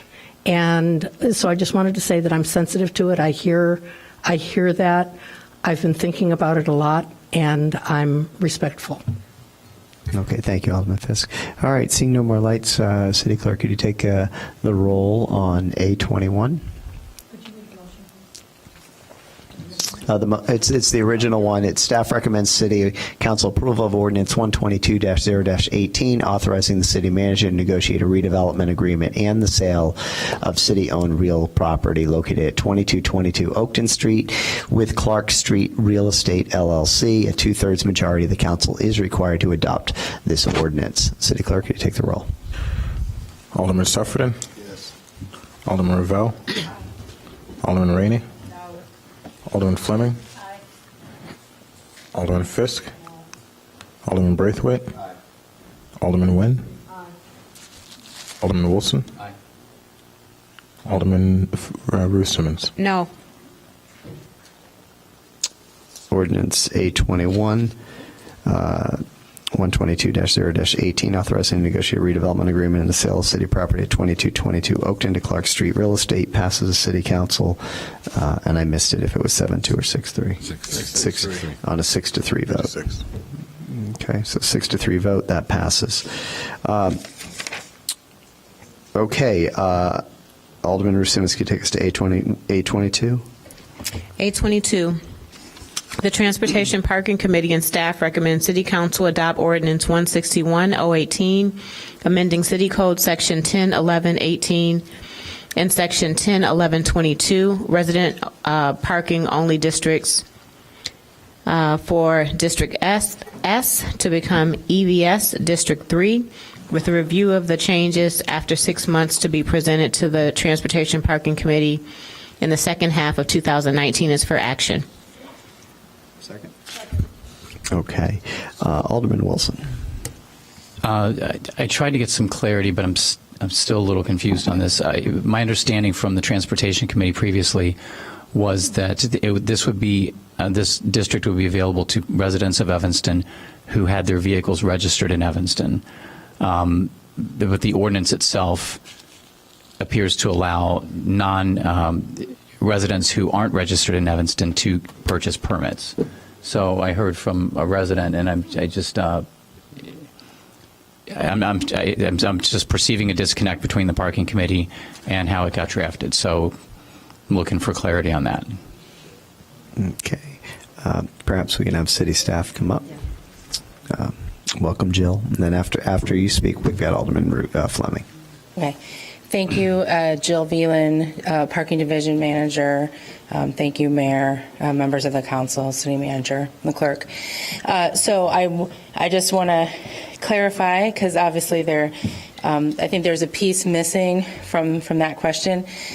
The city code allows for someone who lives within the district. So in this case, it would be the 2500 block of Heard. If they have a vehicle that is not registered here, say they have another residence elsewhere, or they have a family member who has purchased the vehicle for them, to purchase a permit to be able to park on that block. So that is for all of our EVS areas in the city.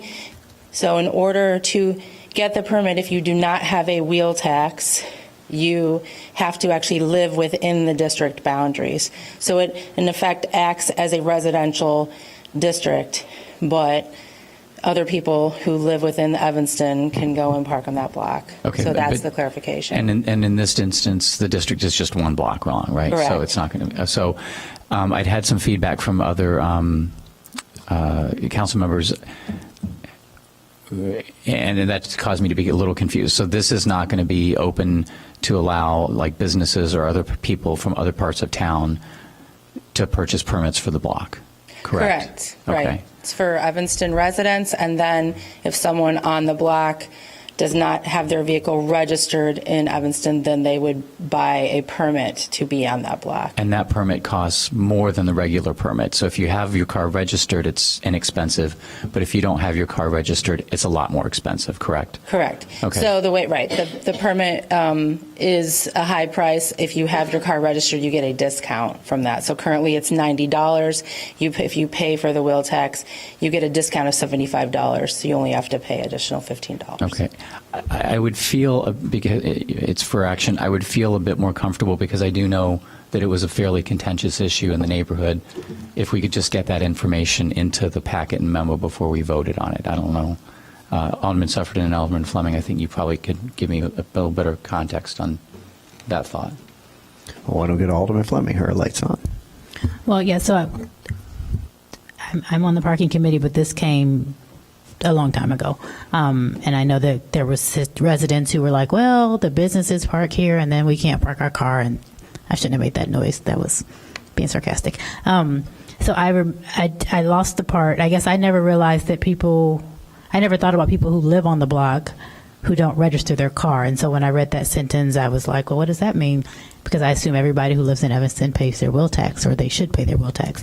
But I'm, again, as I said before, I mean, I think we should have people pay their wheel tax. I think if they don't and we allow that, then we can't start it just for this block. But I'm happy the way it's written. I know there was some conversation about a hair salon or something and people parking there. So I did make the assumption that was part of the permit purchase, but I'm not trying to make that adjustment. I don't think it needs to be held. I mean, we're dealing with 2 blocks of people who were pretty on top of it, and I know there was a community meeting or ward meeting about it. I'm assuming, Alderman Suffredin can explain to people what happened. If it didn't change from Parking and Transportation Committee, which it didn't, then I'm sure they know all about it. We got a lot of emails and a lot of input from the residents. So maybe Alderman Suffredin can just call the resident who emailed you, Alderman Wilson, and we can handle it that way. I mean, as Alderman Rainey said, there's been a lot of things in Parking and Transportation that have really been held up from our long council meeting. So I would like us to just move this forward and move on to the next thing. Thank you, Alderman. Alderman Suffredin and then Alderman Nguyen. Yeah, so we had a ward meeting about this September 20th. We went to transportation and parking in October. We did not suspend the rules. We did this at our last meeting in December. My intent, and I want it to be very clear, is for the parking on this block to be limited to Evanston residents only. The non-registered vehicle accommodation that Ms. Veland discussed would be limited only to residents of that block as an accommodation to them. So I want the intent to be clear. I want this block to be limited to Evanston residents only. And in the instance where there is a resident of the 2500 block of Heard who, for whatever reason, has their vehicle registered somewhere else and wishes to purchase a permit, I want that to be exclusively for the residents of the 2500 block of Heard. And I would prefer that we vote on this tonight as well. Thank you, Alderman Suffredin. Alderman Nguyen and then Alderman Wilson. Well, I do think we should vote on this evening.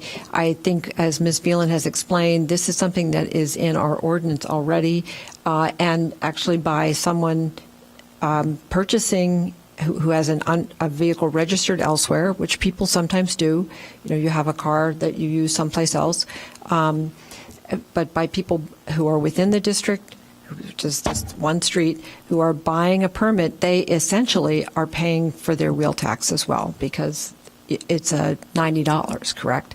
So they are essentially paying for their wheel tax. So since this obviously was in our ordinance and it has been there for a long time, I'm sure, and it works in other ways to allow people to have a vehicle that's registered elsewhere, but we're recapturing the wheel tax. So I think we should move forward with this. This has been a long time in coming. Thank you. Alderman Wilson. And I get all that. I just see from the minutes from the committee that references to the wheel tax were made a number of times. So it just made me uncomfortable without that additional information. I get it all, but so that's Okay. it. All right. Seeing no more lights, the city clerk has come back, and we can take a roll here. It's going to be a vote on A22, Ordinance 161-0-18, amending the City Code Section 10-11-18 and 10-11-22, resident parking only districts. So, City Clerk, if you could take the roll on that. Alderman Suffredin. Aye. Alderman Ravel. Aye. Alderman Rainey. Aye. Alderman Fleming. Aye. Alderman Fisk. Alderman Braithwaite. Aye. Alderman Nguyen. Alderman Wilson. And Alderman Ruth Simmons. Aye. All right. A22, Ordinance 161-0-18 passes the Evanston City Council on an 8-1 vote. All right. We're now going to move I think that takes care of all the items that were moved off the consent agenda. We're now going to move to call of the awards and Appointments. excuse me. We did the appointments. Okay, so we're going to move and start with you, Alderman Suffredin. Yes, I'd like to make a referral to Administration and Public Works for a discussion of the logistics of switching the wheel tax payment from the end of the year to July and ways that could be phased in over time, and whether or not that would make more sense from a staff resource perspective, city cash flow perspective, and a resident service perspective. Okay, that's noted. Okay, City Manager noted that. All right, thank you. Alderman Ravel. I'd just like to announce that I'm having a 7th Ward meeting on January 24th at the Ecology Center, 7 p.m., and we're going to be hearing about what the city's doing for affordable housing. It will be an opportunity to meet our new police chief, Cook, and several other items, and I encourage everybody to come. Terrific, thank you. Alderman Rainey. Today was a celebration of Martin Luther King at St. Francis Hospital this morning, and a wonderful honor was bestowed on Lorraine Morton and her family in light of the special day it was. So we also had a neighborhood meeting and a ward meeting this past week, and we did introduce our new chief, and that was pretty special. And also the announcement of Evergreen Real Estate, the development of a 60-unit affordable housing senior building for Howard Street at the old Dairy Queen site, that will be attached to the current Jewish Council on Elderly building, which will also be renovated. It's not a done deal, but the application is going in to IDA, and everybody's very, very hopeful. And Evergreen Real Estate, if you look them up, is one of the premier small affordable housing senior developers in the United States. And we're very, very excited about this. And it's just, very, very cool. So that's it. Thank you, Alderman Rainey. Alderman Fleming. I will not be here for the next ward meeting on the council meeting on the 22nd. So I want to announce that I'm having a ward meeting as well on the 24th. It's at 7 p.m. In the cafeteria at Pope John School on Washington. We also will have the chief. I guess he's going to be driving all over creation at night. But then we just will be discussing a couple of new things in the 9th Ward, and also I'll be listening for feedback from the residents in terms of what they'd like to see happen in our ward this year. Also, I would like to, I had to thank somebody and I just forgot, sorry. But I do want to make a really kind of not city announcement about the affordable housing wait list that's going to be opening up, I think, on February 4th through the, Cook County, Housing Authority of Cook County for the senior building in Evanston on Sherman and Emerson. So I know that wait list doesn't open very much. So if you know seniors who are looking for affordable housing, please have them get in touch with the Housing Authority of Cook County to apply for the wait list. It's going to be open, I think, only for 2 weeks, it said. Terrific, thank you. Alderman Fisk. Thank you, Mr. Mayor. I want to make a referral, I believe, to P&D, but I would like to get a report on the DAPR committee and make some suggestions at that meeting. I would like to hear from Director Leonard, just a report on DAPR, and so that we can hear a little bit more about how the how the committee operates and arrives at decisions. My one concern is that I absolutely support the recommendations that they make. I think that's a great idea. I'm not sure that a vote at DAPR is warranted, and maybe we want to rethink that. But I would like to hear from the committee, so that's the reference I'm making. Thank you, Alderman Fisk. Alderman Braithwaite. Thank you, Mr. Mayor. Just thanking all the residents of the Second Ward who came out to our January meeting, and also to Chief Cook that was there. Our February meeting falls on Valentine's Day, so I'll probably have to reschedule that date. And I know that Alderman Simmons is going to make a few comments about Bishop Moody, but just to share from my family to the Moody family, the members of the congregation, and those that know him, our sincere condolences. An amazing human being and a really just perfect example of someone who lived a very purpose-driven life. Indeed. Thank you, Alderman Braithwaite. Alderman Nguyen. One announcement, there will be a third ward town hall meeting on Thursday, January 24th at Lincoln School. And if Chief Cook, if at the end of your evening you want to drive over to Lincoln School on Thursday, January 24th and meet the third ward. Make another one. Okay, all right. Okay, that's fine. And everyone is invited. Thank you. Thank you. Alderman Wilson. Ms. Storley, we don't have the Crown date set yet, do we, for the Crown meeting? Okay, so sometime in February, though. All right, so to TBA. So we are going to be having a community meeting for Crown for those who have concerns and want to have more information. So that will be taking place in February, date to follow. Terrific. Thank you. Alderman Simmons. Thank you. And yes, please do continue to keep the entire Moody family and Faith Temple family in your thoughts and prayers as we are in this time of really a celebration of life of a outstanding man. I don't even have words to describe how special he was. But here in this community, having served us for 64 years, having planted in the Fifth Ward and being committed and never leaving the neighborhood, his service expanded around the world with church plants and missionary work in as many as 80 countries, I believe. He was an international missionary and was responsible for significant expansion of the Kojic Church in the missionary space. I was fortunate enough to attend Faith Christian Academy for grade school and be a member of the church, and we would love to see you celebrate his life on Thursday at Faith Temple. There will be an international service with a pre-pass at Fleetwood Jourdain on Friday morning. So thank you all.